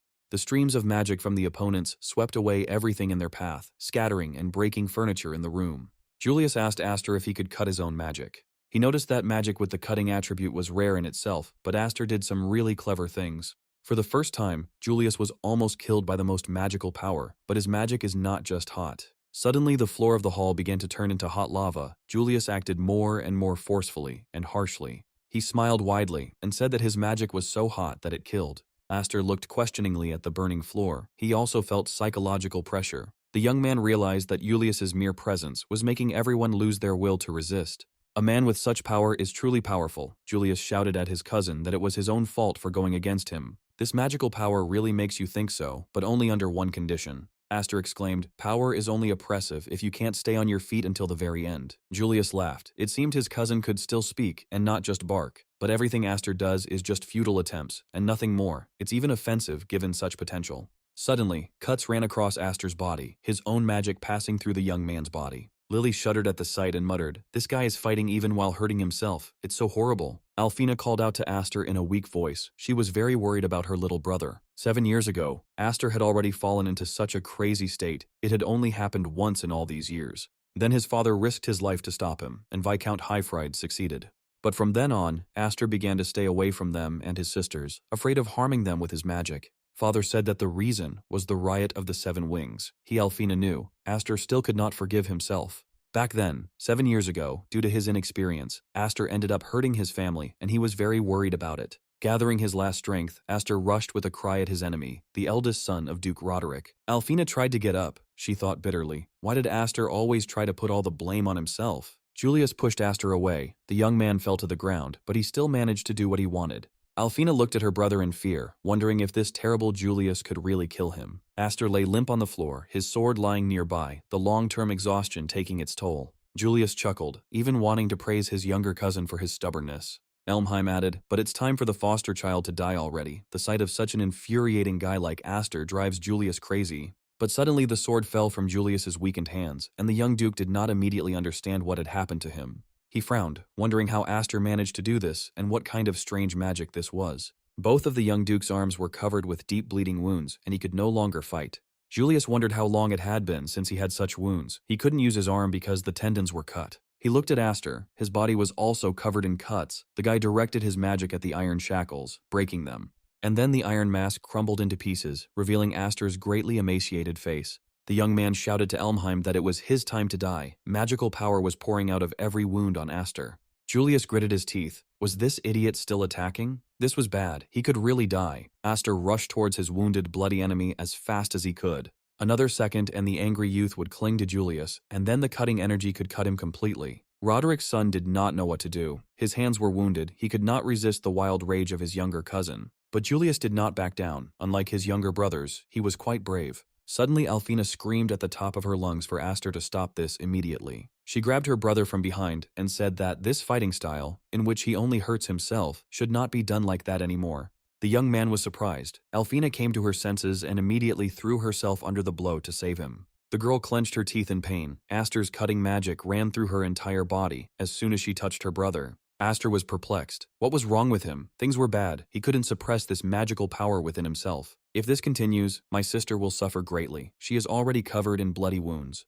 Suddenly, Aster heard the voice of Count Maze. He was calling the young man by name. The guy looked questioningly at the door. Maze shouted to the young man, "Hold this," and threw him the item he needed most at that moment. The guy raised his head and was incredibly happy. It was his demonic sword, Graham. Aster caught the weapon and immediately grabbed the handle, knowing that he would definitely help by absorbing the excess mana. And indeed, soon the boy's body stopped burning. The sword balanced and calmed the magical power. Aster's eyes also returned to normal, his magic returning to a controllable state. The boy swayed from weakness. Alfina tried to support her younger brother and prevent him from falling again. She stroked his broad chest and said quietly, "Thank God you're okay." Aster asked his sister why she took such a risk. Now she was covered in cuts, but it could have been even worse. The young man thought, Graham saved him. If this sword had not absorbed his magical power, everything could have ended badly. Count Maze, standing in the doorway, sighed with relief. Julius angrily noted that Maze still couldn't read the situation and continued to interfere where he shouldn't. The Duke's son turned to Aster, but don't tell me that after that, he chickened out. A wounded Julius approached his cousin and said that even if he couldn't use his hand, he could still finish him off.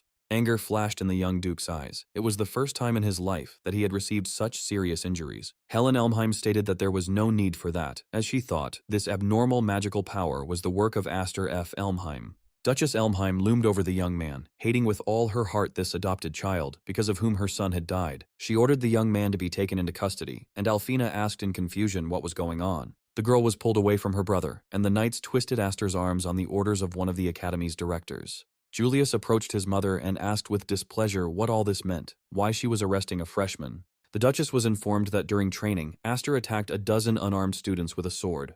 This is a low act, contrary to knightly honor, and of course the academy cannot simply turn a blind eye to it. Alfina objected. Aster would never do that. It was all slander. Aster realized that this was Lillian's business. This cunning villain quickly weaves her intrigues. Helen added, and immediately after that there was such a commotion. Looking at this destruction, it becomes clear how out of his mind he is. During the rampage of the Seven Wings, Asta gained power beyond his control and needlessly endangered his fellow students. Even if he is from a side branch, any further actions that disgrace the dignity of the Elmheim house cannot be forgiven. Tomorrow the directors will conduct an investigation to decide Aster's fate, but for now, he should at least prepare for expulsion. Alfina shuddered. How could it be that her brother stood up for her again, and he was again threatened with severe punishment? Maze thought, so it had come to this after all. He had told Aster to be more careful. But if Maze continues to openly defend the boy, his position could be in jeopardy. However, the Count cannot afford to lose Aster now. Unexpectedly, the young man's guards were engulfed in flames. The badly burned knights abandoned their prisoner and fell to the ground. Aster did not understand what had just happened. Julius called out to his mother and told her that such provocations were the privilege of the winner, weren't they? He gloomily told the Duchess that she shouldn't show up so suddenly and take all the cream of the crop for herself. Helen asked her son what he was up to. Julius explained that if she simply threw her cousin out of here, it would look like he ran off to complain to his parents. This would be a real shame for the Elmheim house, so Julius will finish off Aster himself, and his mother must not interfere. Helen frowned. It seemed like she had spoiled him too much to think that Julius dared to contradict his mother. Julius reminded him that his status as the direct heir was higher than that of some duchess, so his dear mother had better back off. Helen frowned, suddenly remembering her firstborn, her eldest son, Patrick. He was also a naughty boy. She turned around and told her son to do as he pleased, but next time she expected him to do something instead of just talking. As she passed by Aster, she growled that she would never acknowledge the existence of the Seven Wings, nor him, her adopted child. The young man looked longingly at Duke Roderick's wife, the arrogant Lady Helen. Julius also swayed away. He had had a very hard day today. But Aster stopped Julius, asking what about their agreement regarding Alfina and the first years.